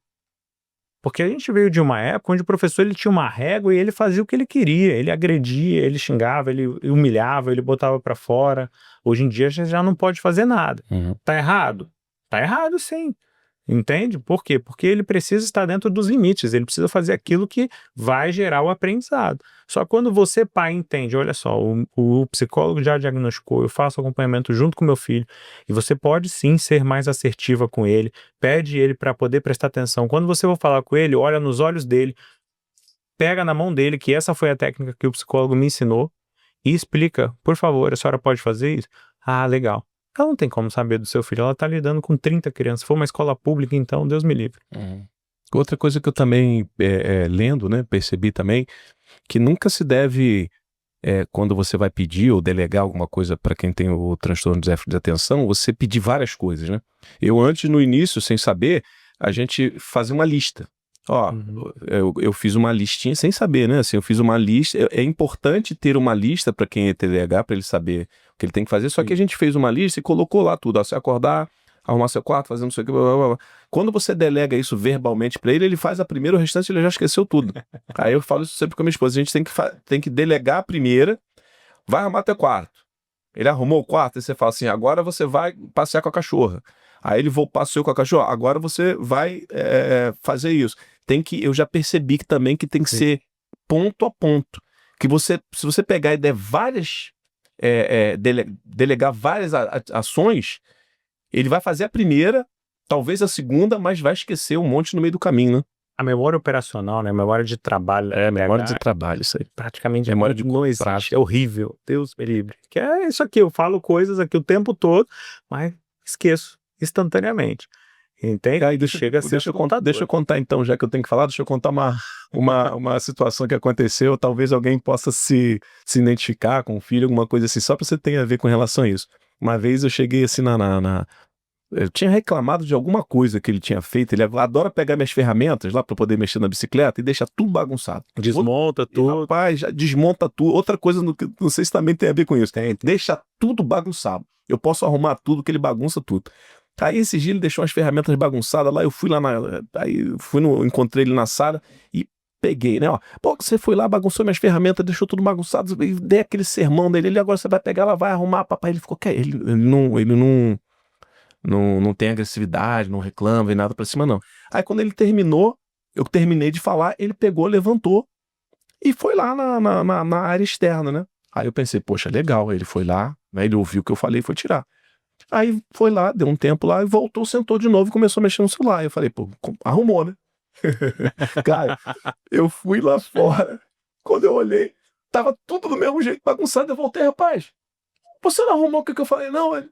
O quê? Não, você não viu o que eu falei tudo pra você? Não, mas o que você foi fazer lá fora então? Eu fui brincar com a cachorra. Tu tá lá, blá, blá, blá, blá, blá, blá. Eu falei, cara, eu dei uma palestra aqui pra ele, eu reclamei de tudo. Eu terminei de reclamar, de dar a palestra, eu falo que eu dou palestra. Ele saiu, foi lá fora, eu pensei, poxa, foi lá arrumar, né? Quando eu vou lá ver, ele não tinha arrumado nada, foi brincar com a cachorra, cara. Eu falei, O cérebro do TDAH ele é seletivo. seletivo. A gente tem uma habilidade, né, que ela é praticamente rara, né? Eu não vou entrar nesse aspecto porque é algo muito singular, assim, que eu consigo literalmente olhar pra você e sair, e viajar, e entrar na minha memória. E eu não tô aqui. Algumas pessoas percebem. Eu já percebi isso no meu filho, já percebi. Geralmente o TDAH consegue perceber, ou o TDAH quando ele viaja, mais fácil. Ainda agora, tem gente que percebe. E é muito singelo. Eu tô assim, ó. Pum. Eu tô no mundo. Aí a pessoa tá olhando achando que você tá aqui focado Não no que tô. você tá chutando. Não tô. Tá Tô em viajando. outro lugar, exatamente. É uma dificuldade enorme, exige treinamento de percepção. Por isso que muitas das vezes, né, a gente precisa se perceber para poder ajudar outras pessoas. Vou te dar um exemplo. Graças a Deus eu uso o celular hoje, né? Só que eu utilizava cartão. E cartão é um negócio que você divide. Você divide com funcionário, você divide com esposa, você fala, vai lá, compra um negócio ali pra mim, etc e tal. E aí, filho, perder cartão era rápido, fácil. E eu sempre deixei claro, olha só, você vai pegar o cartão comigo? Tá aqui o cartão, tá? Estou te dando, são 8 horas e 25 minutos, estou te dando o cartão. Quando você for me devolver, 8 horas e 25 minutos, não, você não vai fazer isso. Ou você ele deixa aí dentro da minha carteira, onde ele sempre fica, onde eu vou procurar, ou você vai me tocar, olhar e falar assim, Caio, olha aqui pra mim, estou te dando o cartão. Parece meio bizarro isso, mas é necessário. Sim. É necessário, porque você tem a certeza que a informação chegou e a partir desse momento a responsabilidade é minha. Então o que ele precisa não é de ordem, ele precisa de responsabilidade. Quando você dá ordem pro TDAH, ele já te nega, ele já não quer fazer. É aquela história, né? Imagine só, você tá indo lavar a louça, sua mulher olha pra você e fala assim, vai lavar a louça! Não quero. Ele faz isso. Entendeu? A mesma coisa, acontece com todo mundo, só que um pouquinho mais com o TDAH. E nesse caso a gente precisa mostrar responsabilidade. Olha só, deixa eu te contar. Vamos lá, vem aqui. Vamos ali junto ali na oficina com o pai. Legal, cara, olha o que você fez, top. Você gosta de mexer aqui? Interessante. Só que se você vier fazer de novo, você não vai achar essa peça. E aí você vai ficar irritado. Porque vai faltar uma única peça para poder fazer isso. E ele desregula mesmo. Ele desregula. Se faltar uma coisinha assim que tá fora do... Ele vai desregular e vai ficar angustiado. Você vai... E por isso que eu guardo. Entendeu? Entendi. Então, vamos lá. Vamos guardar junto. Ah, esse daqui vai ficar aqui, esse aqui, esse aqui. Certo? Essa é minha condição para você pegar as minhas ferramentas a partir de hoje. Temos um combinado? Temos. No primeiro momento, esse daí já vai ser o freio dele. Porque a palavra para o TDAH é algo importante. Algumas pessoas começam a desleixar com isso, mas já de antemão, já a palavra é algo assim, se ele combinou com você, ele vai fazer, você pode tocar na ferida por conta do senso de justiça, que é bem, né, aflorado ali, entendeu? Então você tem que pegar as estratégias, né? E por que você acha que eles desenvolvem esse senso de justiça, assim, de ter toda essa dificuldade de executar, mas também quando se comprometem, eles fazem? Bom, isso vem... É exatamente de desafio, né? A gente está associada a se desafiar. Então eles querem um desafio novo. Você desbravar um mundo novo, ganhar uma coisa nova, gera dopamina. Então o cérebro do TDAH ele é faminto por dopamina, né? Ele não é viciado em dopamina, ele é faminto por dopamina. Então todo o cérebro precisa de dopamina. Sim. Então quando ele o utiliza, né? Quando ele gasta o especial dele, que eu costumo brincar, é aquela bateria social que foi embora. Então tem hora assim que eu saí, gastei todo o especial hoje, vou sair do podcast, eu tô assim, depois morri, acabou a bateria, não vou me relacionar com ninguém, você pode falar, eu tô e tal, ou vou me estressar. E, ou seja, acabou. O dia ali já foi. Eu vou descansar, vou repor as energias e no outro dia ele vai por essa busca novamente por dopamina. Por quê? É como se fosse uma Ferrari, o cérebro. A Ferrari, ela tá 200 km por hora. Fácil, ela chega a 200 km por hora fácil. 280, 300 km por hora. Só que o nível de consumo, ele também é alto. Então ele gasta muito rápido esse nível de dar aquela velocidade ali. Exatamente. Então ele consegue concentrar muito, mas ele está gastando muita energia para ele concentrar muito. Isso, e aí depois acaba o combustível, acabou, né?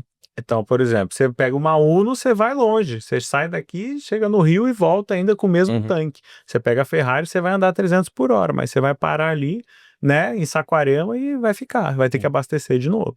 Então a gente precisa sempre estar alimentando novamente, né, de dopamina ali. Então a gente vai estar buscando isso o tempo todo. Respondi a sua pergunta? Respondeu, com certeza.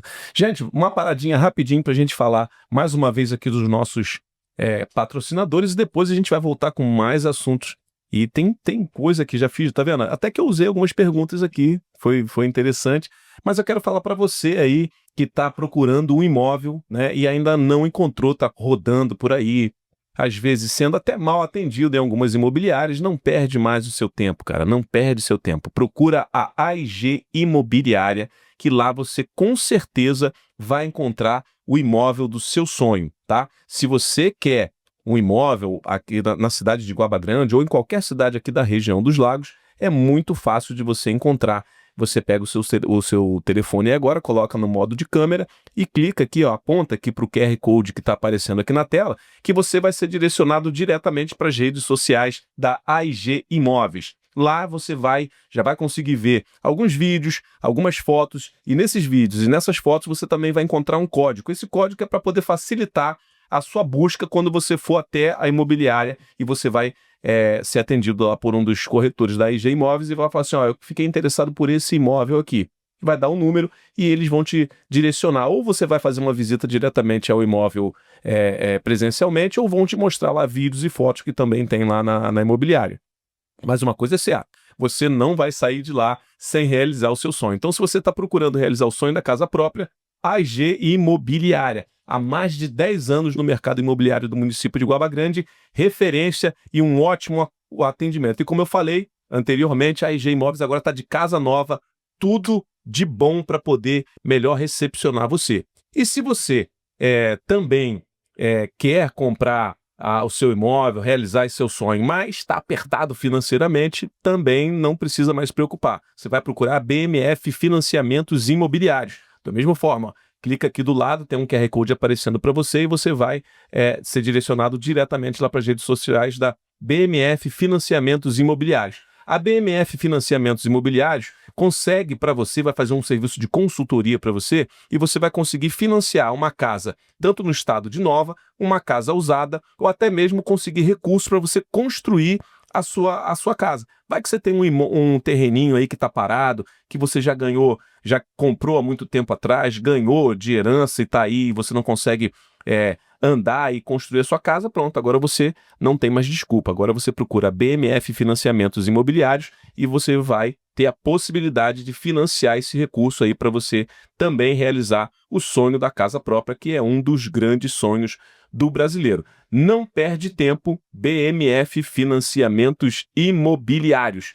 Tá aqui, ó.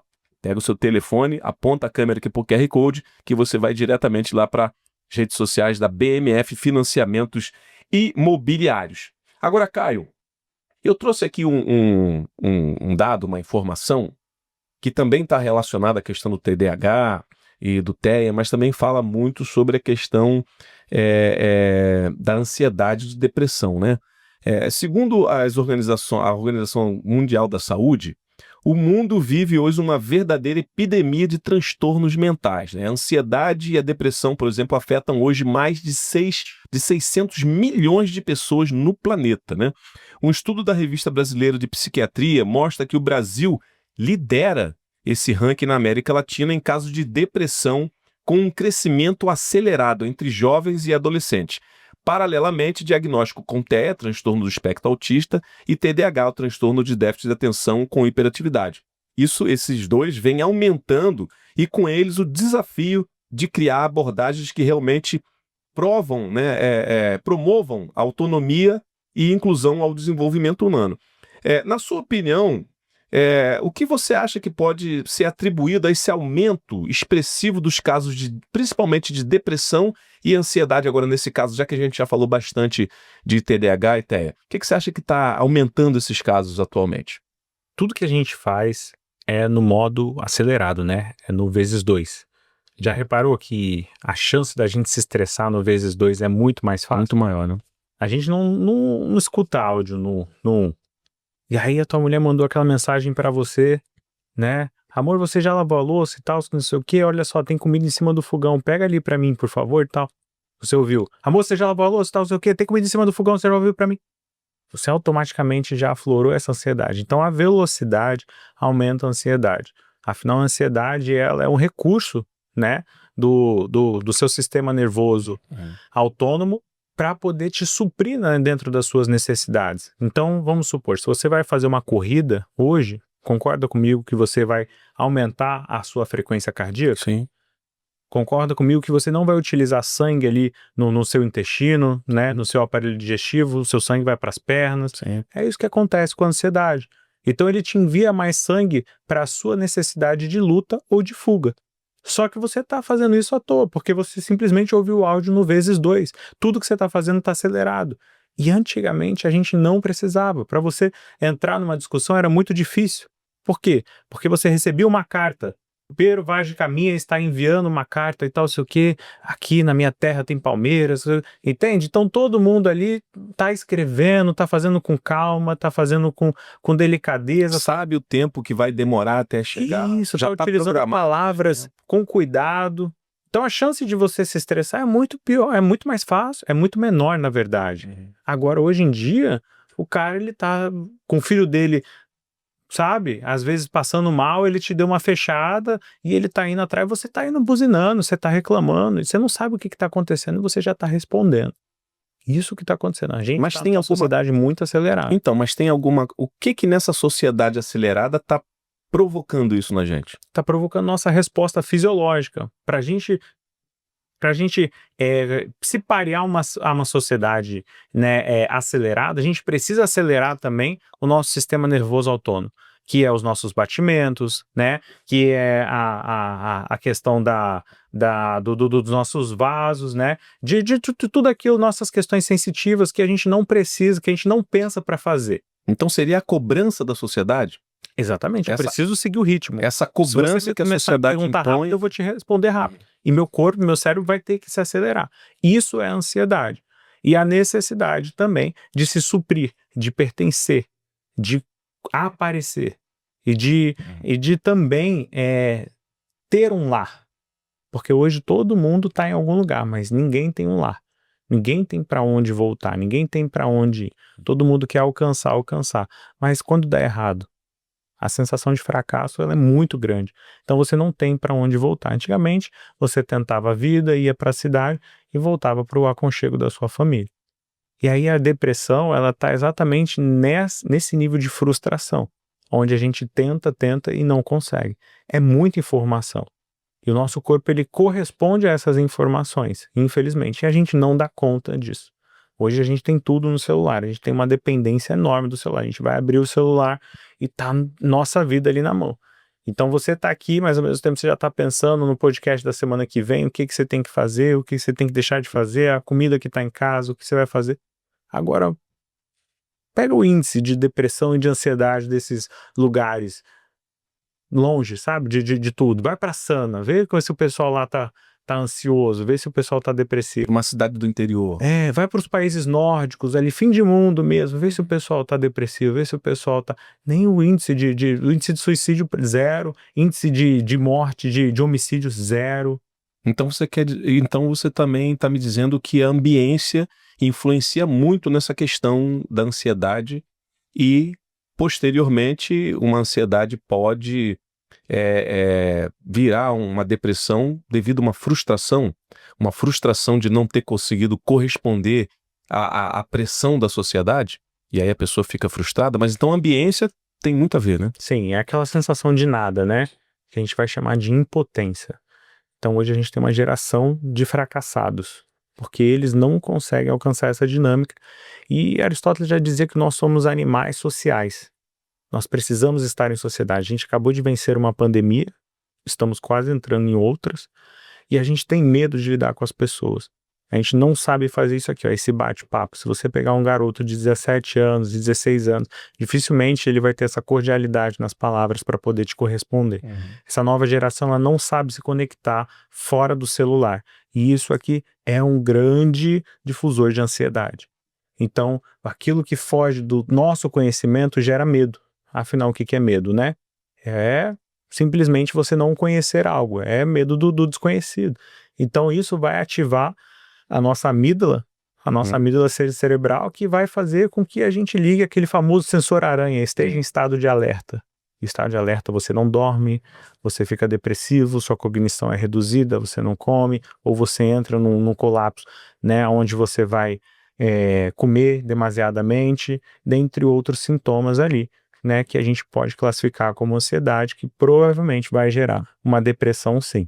Entendeu? Então a cobrança, né? Então, principalmente a cobrança da sociedade atual que a gente vive, né?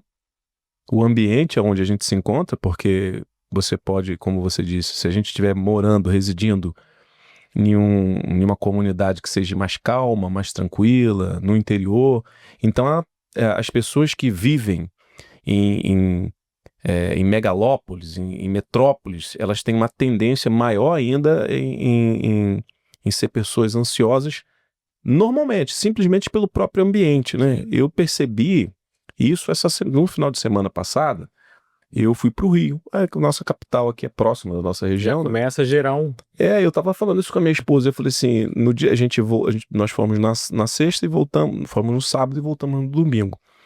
Na segunda-feira, eu fiz essa reflexão com ela, né? Eu acordei e falei assim, Fabiane, você tá percebendo uma coisa? Ela o quê?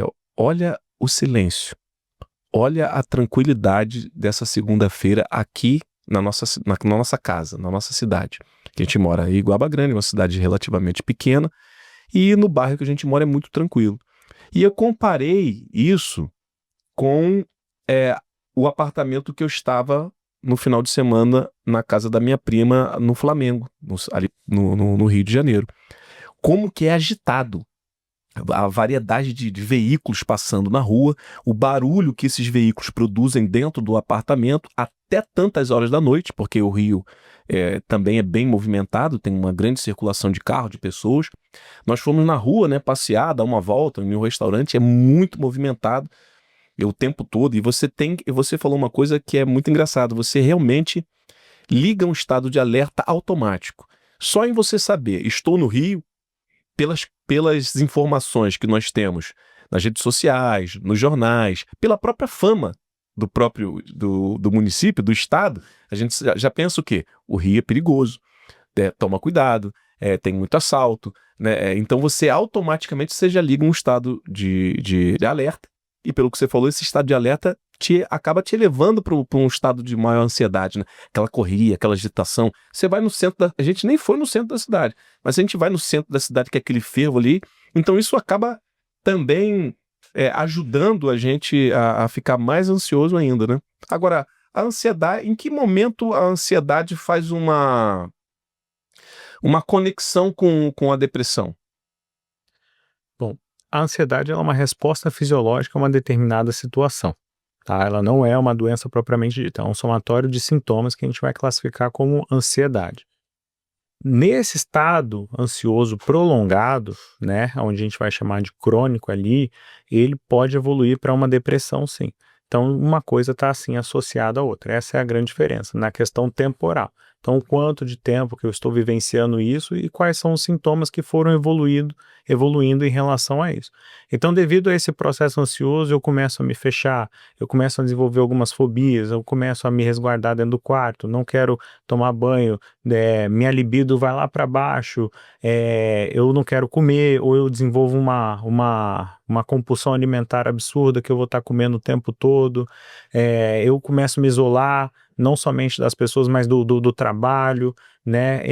E aí toda essa minha cognição ela vai sendo rebaixada. E a depressão ela faz jus ao nome. É uma depressão. Depressão. Ela vai cair, vai ter essa queda cognitiva. Então, se você pega, por exemplo, alguém com depressão e bota ele para fazer uma conta matemática, ele vai ter muito mais dificuldade do que qualquer outra pessoa.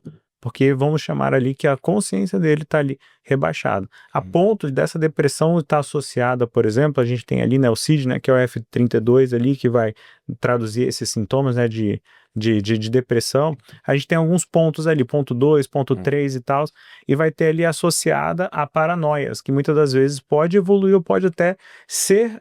eu já tive um paciente que ficou um pouco confuso, a depressão dele era tão forte que pareceu ser uma esquizofrenia. Ele começou a acreditar e vivenciar perseguições, achando que ele tinha furtado o mercado que ele não furtou, etc e tal, mas ele estava completamente trancado no quarto. Então se imagine dentro de um deserto, no meio de um deserto, sem água, sem bebida, sem os recursos, né, naturais ali para sua sobrevivência, que são fundamentais: sono, comida, bebida, sexo, lazer, né? Estar ali em sociedade, você tá ali no meio você vai começar a ver coisas, você vai começar a ver situações, e foi isso que aconteceu também. Nosso cérebro ele perde tanta energia que ele começa a conjecturar, imaginar outras situações, podendo evoluir até para um quadro mais grave ali. E aí é o que faz essas pessoas cometerem até mesmo o autoextermínio. Por quê?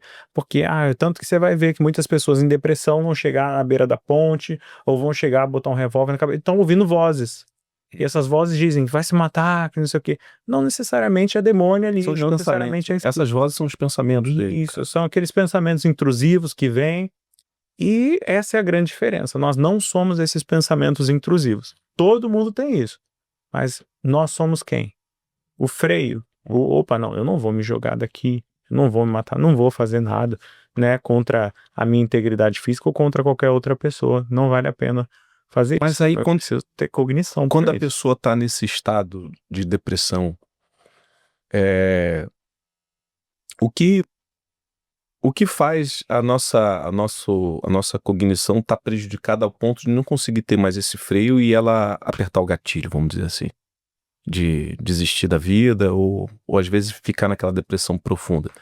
Tem alguma coisa fisiológica? É um impulso, né? A gente não tem como traduzir hoje o motivo pelo qual faz uma pessoa cometer tal ato. Cada um tem uma motivação, e que somente o próprio suicida ele vai saber da verdadeira motivação que ele tem.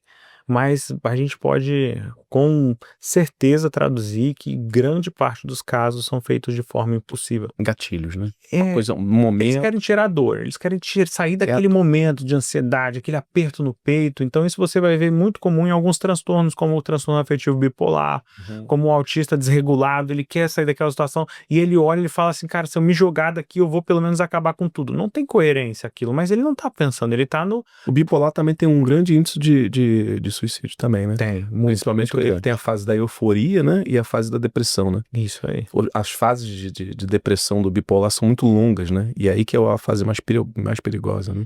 Pode variar de acordo com o tipo, né, de de bipolaridade, mas é um transtorno muito perigoso, sim, é um transtorno difícil de acertar o medicamento. Quando você acerta, você às vezes tem que modificar novamente, tem que estar em constante terapia, sentiu, vai, faz a terapia, nem que seja uma vez no mês ali, mesmo que esteja regulado, faz a terapia uma vez no mês, porque os sinais são perceptíveis e muitas das vezes o bipolar ele não sabe quais são esses sinais, e o psicólogo ele vai estar ali, né, ou o psiquiatra ele vai estar ali identificando, opa, você está entrando em mania, ou você está entrando em depressão, vamos voltar, regular, te puxar de volta novamente. E por que é tão difícil, Caio, sair do estado depressivo?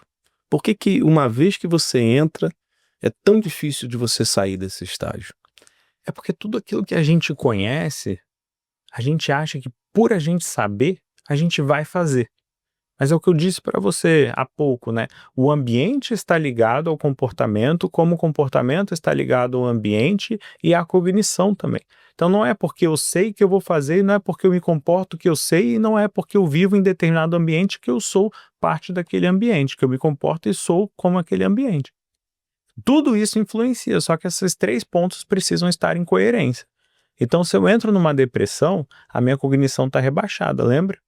Então, uma das formas que eu tenho para poder levantar essa pessoa da cognição não é dizendo para ela, levanta, vambora, Isso não vai adiantar. faz, vamos para academia, você tem que levantar, seja mais forte, só você vai acabar com a pessoa. Você teria que mudar o ambiente dela? Se muda o ambiente, ajuda? Ajuda, mudou o ambiente, você traz para um ambiente mais... Tanto que os hospitais aderiram a essa psicologia das cores, né? Você vai a hospitais hoje, eles são mais coloridos, eles têm cores mais pacíficas, né? Eles têm um design mais aconchegante, igual esse ambiente aqui que a gente tá, ele tem um design super aconchegante. Então aí tu vai levar uma pessoa depressiva para um lugar, uma parede preta, um show e tal, não sei o quê. Muitas das vezes ela tá ali, mas ela tá um pouco angustiada, entendeu? Ela tá vendo coisas muitas das vezes. E aí o que acontece? Não só o ambiente, mas as pessoas ao redor dela também, que vão forçar, eliciar, né? Vamos chamar de eliciar, né? Forçar talvez seja um pouco demais, né? Mas eliciar é um movimento. Vamos comigo pra academia. Ah, eu não tô afim. Não, vamos embora. Bora, vamos fazer o movimento. Esse movimento vai gerar descarga dopaminérgica, vai liberar o cortisol, vai gerar serotonina, e quando ela voltar para cá, a sensação de dever cumprido, caramba, foi bom. Acho que eu vou fazer uma rede de apoio, então, também. Uma rede de apoio super importante, né? Na verdade, é fundamental. É o que precisa é a rede de apoio. Acho que a cura para a depressão é basicamente isso, rede de apoio. Logicamente, tem algumas pessoas, né, que precisam sim de medicamento e que não importa a rede de apoio, elas sempre vão voltar a deprimir, mas a rede de apoio E esse medicamento, em que momento é pensar do medicamento? Então, nesse caso aqui, vou ter que medicar para não correr um risco ou alguma coisa assim. Qual é o momento que Olha, eu não sou contra o medicamento, eu sou contra a automedicação. É diferente. O medicamento a gente precisa hoje. Hoje a gente vive numa sociedade que a gente come agrotóxicos, agrotóxicos, né? A gente vive numa sociedade hoje que é acelerada, a gente vive numa sociedade poluída hoje, e minha filha tem 4 meses, já tomou mais vacina que eu tomei na vida toda praticamente. Então, se a gente não tiver os medicamentos, a gente vai morrer. Porque tudo hoje como é que se diz? Não é natural. natural? Não é, a gente não vive de como deveria viver. Nosso ar não é, nossa água não é, tudo tem componentes ali. Entende? O próprio café agora não é mais café. Não é mais café. É o extrato do café, entendeu? E aí, ou seja... Composto, a linguiça não é mais linguiça, né? Você vai comprar um negócio lá, não é mais linguiça. É tipo linguiça. É Isso tipo azeite. Não é mais azeite, é tipo azeite. Exato. Óleo composto de não sei o que lá, tipo azeite. Como que é? Composto não sei o que lá, tipo linguiça. Já reparou isso? Não tem mais, né? A gente gerou esse perigo para nós mesmos. Então nós precisamos do medicamento. Não sou contra o medicamento, mas eu sou contra essa dependência medicamentosa. Você ir lá no psiquiatra, ele nem olhar para tua cara, passar 10 minutos ali na consulta com você e fala, toma isso, vai, e só prescreve. Não, ele precisa entender a tua situação, e o medicamento, junto com a terapia cognitivo-comportamental, que é a qual eu trabalho, existem estudos e já foi comprovado que é o movimento mais eficiente para sair de um quadro de ansiedade para um quadro de depressão. Saiu, vai entrar com desmame, não vai mais precisar do medicamento, porque essa pessoa está treinada e habilitada para poder gerar os seus próprios ali neurônios, neurotransmissores químicos ali, para que eles possam manter ela bem. Sim.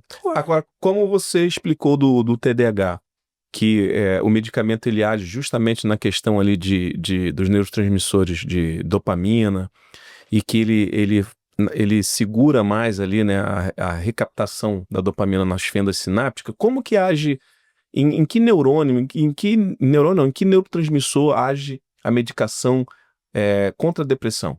Ela é muito parecida, é praticamente a mesma coisa, por conta dos níveis de serotonina baixo, por conta dos níveis de dopamina baixo também. Então a maioria deles são recaptadores de dopamina. A serotonina é o neurotransmissor da alegria, da felicidade, da satisfação, né? Exatamente. Então eles funcionam dessa forma também. Ele eleva, nesse caso ele eleva. Ele é excitatório? É um medicamento mais excitatório ou mais inibitório, no caso? Então, vamos lá, a gente tem medicamentos e medicamentos, certo? Então ele vai ser utilizado de acordo com um especialista para poder fluir em determinada demanda. Por exemplo, alguém que está no transtorno afetivo bipolar, não necessariamente um ansiolítico, né, vai resolver o problema dele. Ou um antidepressivo vai resolver o problema dele. Muitas das vezes, por ele estar em crise de mania, ele precisa de um antipsicótico. Entende? Então ele, por exemplo, alguém em crise de mania, ele não tá dormindo. Tá 2 dias sem dormir, tá pensando na mente dele, avoada ali e tal, não sei o quê. Não adianta você dar Rivotril, não vai dormir. Então você precisa entrar com um antipsicótico ali para poder desligar e apagar. Ah, por quê, cara? Porque se ele não dormir, ele não vai fluir. Não tem terapia no mundo. É extremamente importante, né, para a questão cognitiva, né? Para tudo, né? Para tudo, né? O sono, eu costumo dizer que ele faz parte do nosso eu, e a gente se esquece disso. A gente precisa comer bem, a gente precisa dormir bem. A gente é um ser muito sensível. O ser humano, ele é sensível. A gente acaba criando resistência cognitiva, psicológica, entre algumas coisas, a gente se acha forte, mas a gente é muito sensível. A gente é muito frágil. Você lembra do seu primeiro assassinato? Não lembro. Não lembra? Não. Você lembra do seu primeiro assassinato? Já teve um peixinho dourado? Ah, agora eu entendi. Mas assassinato que você diz, assassinato de a gente eliminar a vida de alguma coisa? Você matou o seu peixinho dourado, não matou? Ele sobreviveu? Eu já matei mais do que os peixes. Não sou um assassino, não, mas já matei mais do que os peixes. Por que seu peixinho dourado morreu? Você lembra? Sabe me dizer? Não sei, não lembro. Não lembro. Sabe dizer? Eu tive um peixinho dourado, né? Que eu simplesmente peguei e olhava os aquários e falava: caraca, tem borbulhas ali, e ele precisa disso para sobreviver, que legal. E eu peguei uma esponja da minha mãe e eu via que quando você botava dentro d'água, ela começava a borbulhar.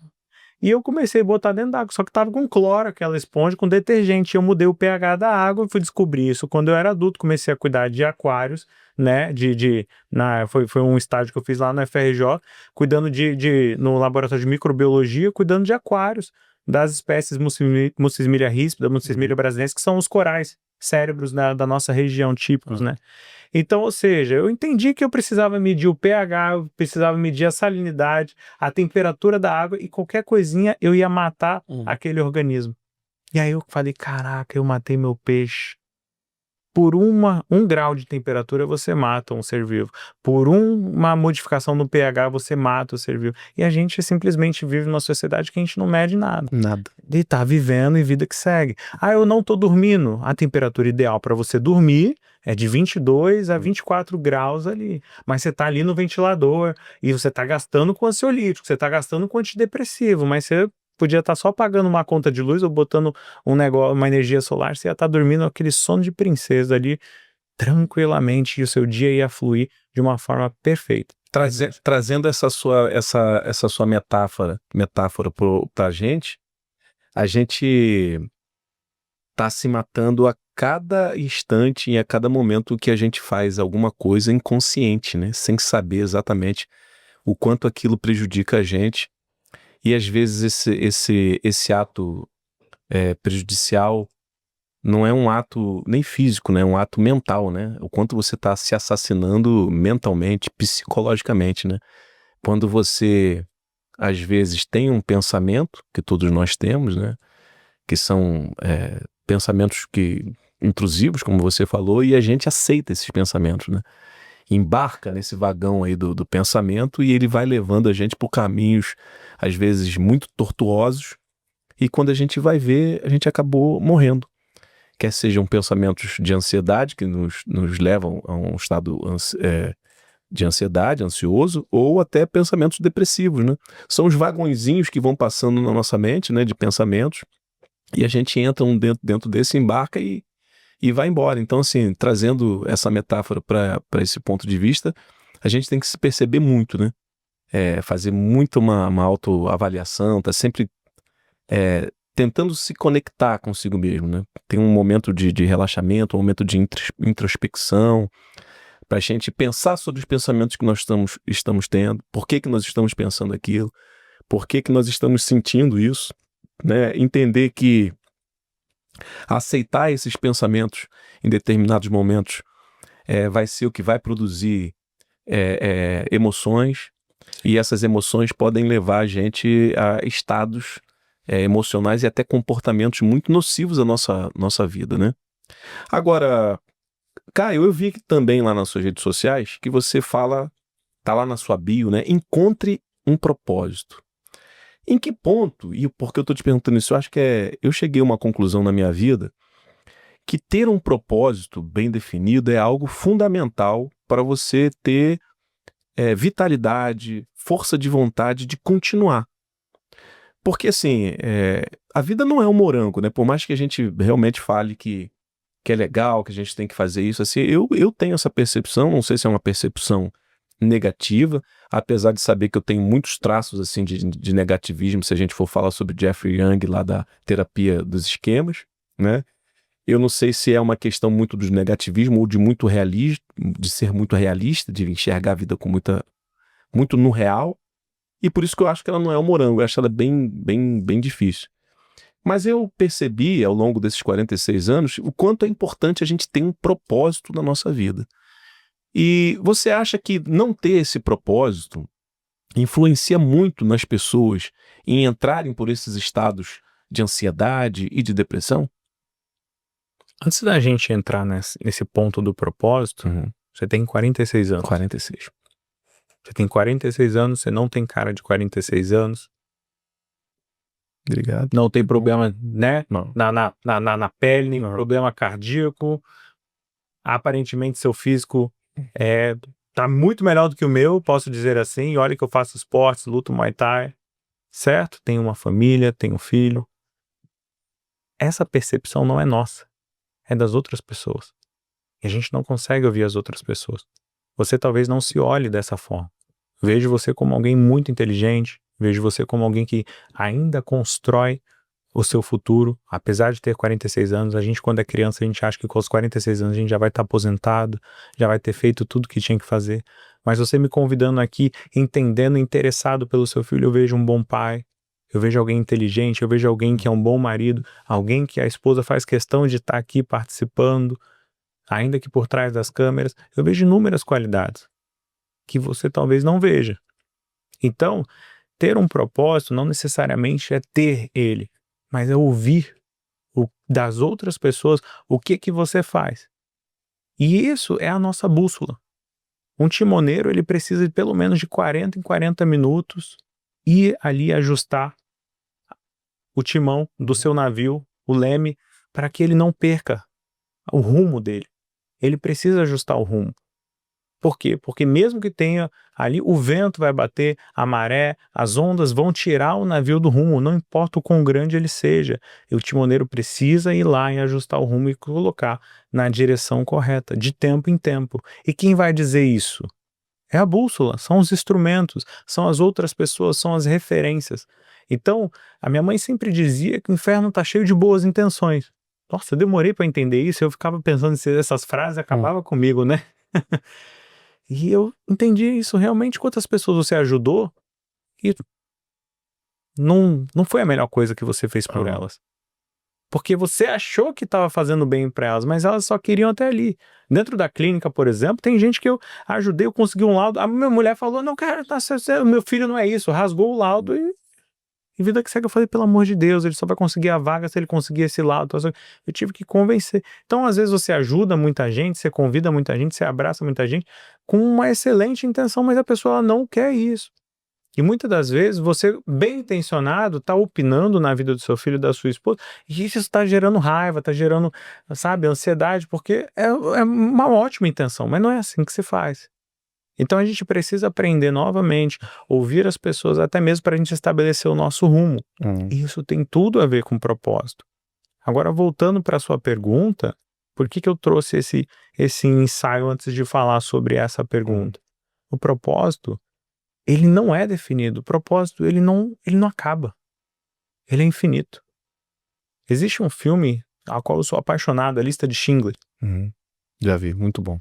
No final do filme, ele tá ali fazendo a contabilidade da lista dele, e ele começa a olhar, ele bota a mão na cabeça, ele fala assim, caraca, esse relógio eu poderia ter salvo 15 crianças, com esse anel eu poderia ter salvo mais 20 crianças, essa caneta eu poderia ter salvo 25 crianças, etc e tal. Ele começa, nossa, eu poderia ter feito mais.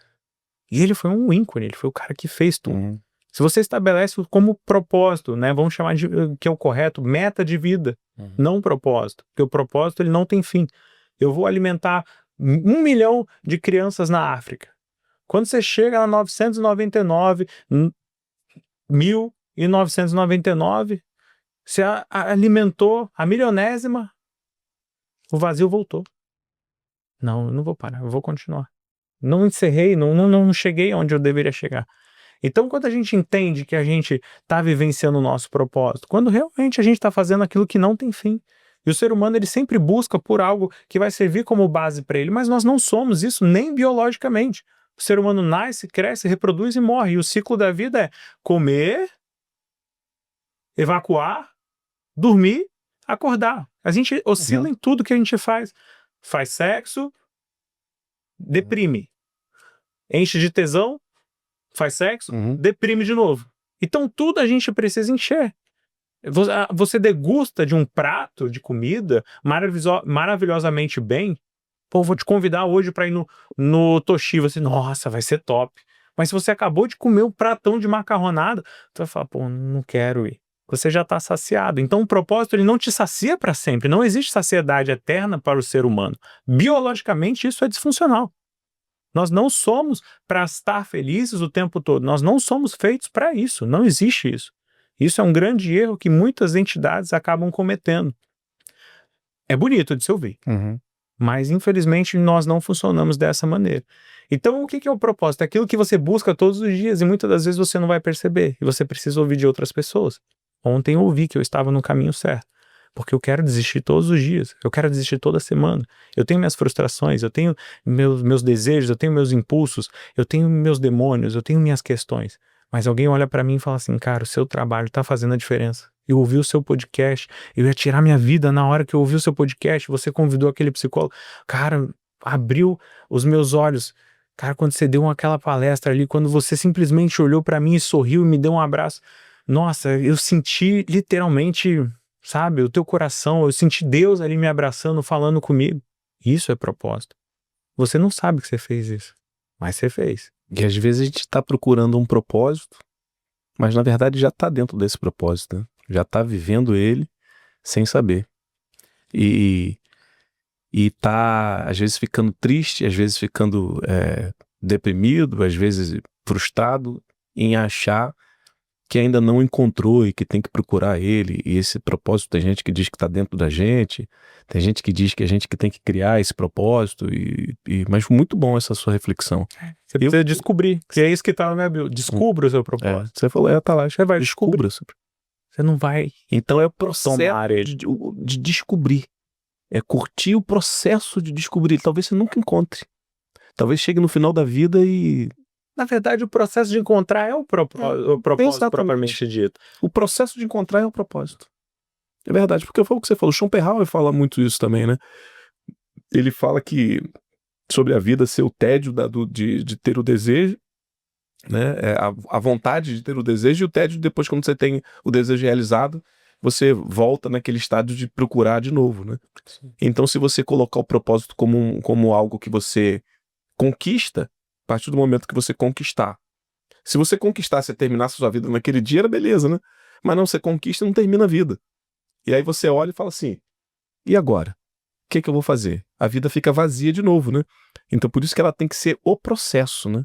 Mas Gostar quando do você processo e se vivencia enxergar, se ver. um momento que você pode olhar pra essa pessoa e falar assim, caramba, o mundo pode acabar agora, que eu tô bem. Aí você tá vivendo o seu propósito. Você vai voltar pra casa, você vai descobrir que seu cachorro morreu, você vai descobrir que um parente, né, infelizmente tá doente, você vai voltar a ficar triste. Não significa que você não tá vivendo o seu propósito, mas existem momentos bons. A gente não entende o amor, né, por ter encontrado a mulher da nossa vida. A gente entende o amor quando a gente não tá com a mulher da nossa vida e ela faz essa falta. Essa é a grande diferença. Caramba, tem alguém que podia estar aqui agora. Uhum. É quando você viaja com a sua esposa, né? E você fala assim, nossa, como é que é o nome do seu filho? Heron. Heron nossa, ia adorar aquele brinquedo ali, né? Ele ia gostar. Isso é amor. Uhum. Entende? Tá vendo aí, né, amor? Descobri, então, que esses dias eu ia pro Rio sozinho. Aí eu falei pra ela assim, eu não queria ir sozinho, eu queria ir com você. Que ela falou, não, vai ser melhor, que você tem um objetivo essa semana. Foi um workshop que eu fui participar lá, até de uma entrevistada que teve aqui. E aí eu tava tudo montado, pronto pra ir sozinho. Aí eu senti isso aí que você falou assim. Eu falei, eu não queria ir sozinho, queria que ela fosse comigo, né? Queria que ela estivesse lá, queria estar né, mais tranquilo, que se eu tivesse que não voltar, ela já estivesse lá, eu não tive que dar nenhum tipo de resposta. Aí a gente foi junto, né? E foi ótimo, né? Foi um final de semana ótimo. Eu não sei se tem sentido, se a gente ainda. Não sei se a gente ainda tem tempo. Deixa eu ver aqui. Mas Dá um tempinho. Jefferson vai dar mais um tempinho pra gente, 10 minutos e tá. olha só que legal. Tudo isso que a gente tá falando tem a ver. Tem coligação. E a gente tá falando o tempo todo sobre ansiedade, sobre depressão. A gente traduz, por exemplo, como exemplo dentro da psicologia, um leão vindo até você, né? E você vai acionar um mecanismo de luta ou de fuga. E isso vai gerar uma ansiedade relacionada a você. E é engraçado que a Bíblia diz o quê? Que a ansiedade, que o medo, que o amor de Deus lança fora Todo medo. todo medo. Então, o segredo da cura para a ansiedade é o Amor. amor. Agora vamos colocar isso em prática. Se o leão tá vindo contra você, o que você vai fazer? Dá fugir. Vai fugir, você vai sair fora, você vai entrar em colapso, você vai tentar escapar. Ou pode ter um sequestro de amígdala e ficar preso ali, né? E vai ser Exatamente. demorado. Agora, se o leão tá indo em direção ao Heron, Aí você vai lutar. acabou a ansiedade. Aí adrenalina na veia. Entendeu? Então você entra em luta. Como é que a gente combate a ansiedade? A gente luta. Uhum. A gente não foge. Uma pessoa ansiosa, ela foge da realidade, ela tenta escapar. E a Bíblia, há milênios, há séculos atrás, já tinha dito pra gente que o amor lança fora todo medo, toda ansiedade. Olha só que incrível. A gente volta, estuda a neurociência e entende que quando a gente é colocado numa situação dessa, não importa se seja você, sua esposa, você sabe que você vai morrer, mas você vai enfrentar o leão em prol dali dos seus filhos. Até o fim. Interessante isso. Muito interessante. Interessantíssimo. Primeiro porque você traz você traz uma questão que para mim, pessoalmente, é irrefutável. Não tem erro, que é a Bíblia, né? Então, assim, quando você fala sobre isso, para mim é um atestado de que realmente é muito isso. E assim, você conseguiu transformar uma passagem que realmente... Tem até uma música da Ludmilla Feber que fala sobre isso, né? Verdadeiro amor lança fora todo medo, né? Mas eu nunca tinha conseguido perceber dessa forma. Você conseguiu transpor, né? Transcrever isso, até levando para um lado neurológico ali, né? Da questão das amígdalas, né? Que faz o nosso cérebro aí reptiliano, que é a questão da luta e fuga. E você fez um contraponto muito legal, né? Se o leão tá vindo só em cima de você, você foge. Mas se ele estiver indo em cima do seu filho, por amor, você luta, né? E o quanto, assim, se a gente entender que a gente tem que se amar e amar quem está perto da gente vai lutar por isso. E se a depressão ou a ansiedade estiver afetando a gente, né? Vai ser importante a gente ter um ponto focal de fazer alguma coisa por amor. E por isso que eu acho que Jesus fala o seguinte, que a gente tem que amar o próximo como a nós mesmos, né? Mais uma vez ele fala sobre o amor. Em terceiro, ele também, ele, como que se diz assim, abole todas as leis, colocando a lei do amor, né? Os 10 mandamentos lá de Moisés praticamente, assim, vamos dizer, abolido pelo amar o próximo como a ti mesmo, né? Então, assim, o amor, eu acho que pra gente, chegando ao finalzinho, eu acho que podcast muito, muito interessante, muito legal, assim, eu já imaginava que ia ser um podcast com bastante conteúdo, porque eu tinha visto alguns cortes e visto lá no seu Instagram também, mas eu imaginava que ia ser assim, que a gente conseguiu transitar por várias áreas, psicológicas, fisiológicas, agora no finalzinho até, quem sabe, espiritual, mas terminou em algo que é muito importante, que é o amor, né? Mas antes de terminar, cara, eu quero deixar você à vontade para você dar um recado para quem está assistindo a gente, o recado que você quiser dar. E depois também aproveita, fala suas redes sociais, fala aonde quem assistiu a gente e tiver interessado em se ajudar, né, se autoajudar, pode procurar você lá no seu centro de habilitação comportamental. É em Cabo Frio? É aqui em São É Pedro. aqui em São Pedro? Então, fica à vontade aí para primeiro dar um recado pro pessoal e depois fazer o seu merchan aí. Fica à vontade. Bom, eu vou ser um pouco simples, né? É uma frase que eu costumo dizer. É uma frase que eu costumo dizer, né? Rotineiramente. Salvar uma vida é muito fácil. É muito simples. Basta se importar. Só se importar, né? E como é que as pessoas podem me achar? Bom, através de você, principalmente, né? E quando elas forem te encontrar, elas vão encontrar ali o nosso podcast, vão entrar em contato ali com a gente. Bom, aqui no centro de São Pedro da Aldeia, né, a gente tem a nossa clínica, né, que é o Centro Integrado de Psicologia e Desenvolvimento Humano, Caio Machado. A gente também tem o Centro Educacional, né, onde a gente atua ali com alguns cursos de capacitação na área de inclusão, né, a pós-graduação também, né, e dentre outros cursos ali para a gente poder orientar as pessoas, mas sempre voltada para essa área da neurociência e aprendizagem. Você me encontra nas redes sociais, @psicólogo.caio, tá bom? Caio com C, @psicólogo.caio, você me encontra lá no Instagram, onde eu sou mais ativo, ali mesmo, e no YouTube também você tem @psicólogo.caio Machado, você vai encontrar a nossa página ali também, de alguns podcasts que a gente faz, um programa e tal, e alguns conteúdos ali super interessantes também. Em breve, com toda certeza, você vai ser um dos nossos convidados. Ah, cara, que legal. Vou com maior satisfação. Te agradeço muito, cara. Agradeço muito mesmo você ter aceito, né, esse convite nosso. Pode ter certeza que somou muito, foi uma satisfação, um privilégio, o Conexão Podcast ter você aqui junto com a gente.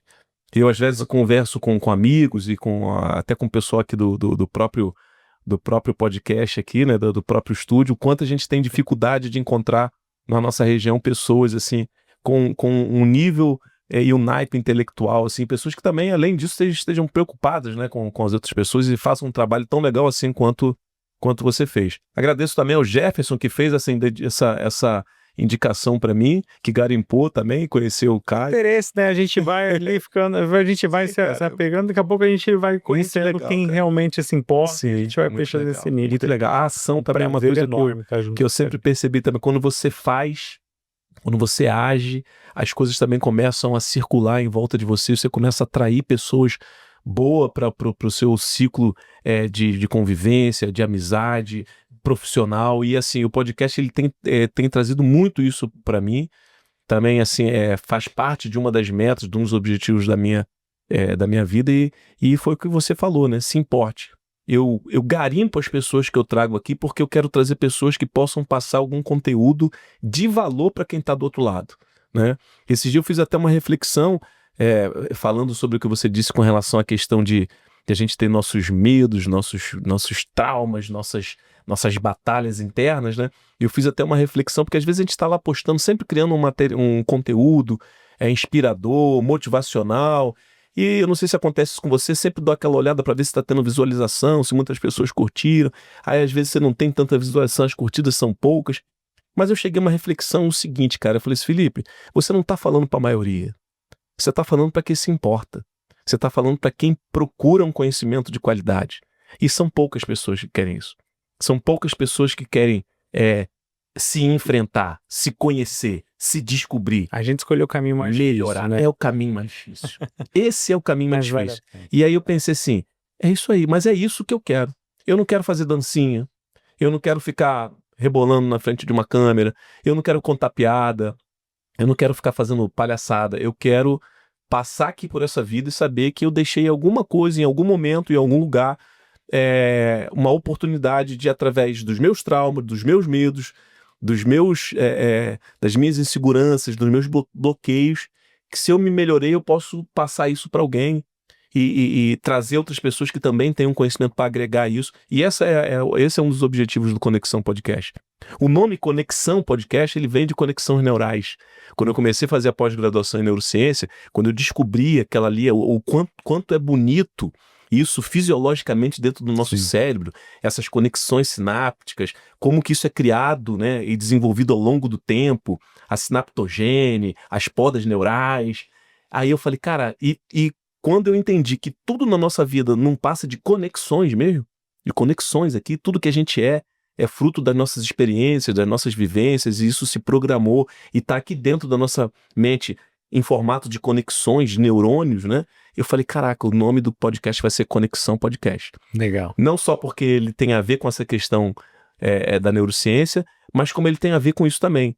Porque ele me conecta a outras pessoas que têm um bom propósito na vida e faz essa conexão com quem está assistindo a gente. Eu espero que hoje nós tenhamos criado uma rede neural dentro dessas conexões. Com certeza. Que seja eterno no seu coração, eterno dentro da sua mente, que a gente tenha marcado essa data de hoje aí junto com vocês. Obrigado pelo boné, tô adorando. A caneca também, eu quebro uma caneca por semana. Se quebrar essa, você pode me ligar que eu te mando então, pra você. Então tá bom. Cara, meu amigo, Um abraço, querido. muito obrigado mais uma vez, cara, tá? E assim, é um podcast que 1h30, a gente até passou um pouquinho, o Jefferson vai depois de me cobrar um pouco mais sobre isso, mas assim, valeu muito a pena, eu tenho certeza que você gostou. Gente, muito obrigado e até a próxima. Tchau, tchau.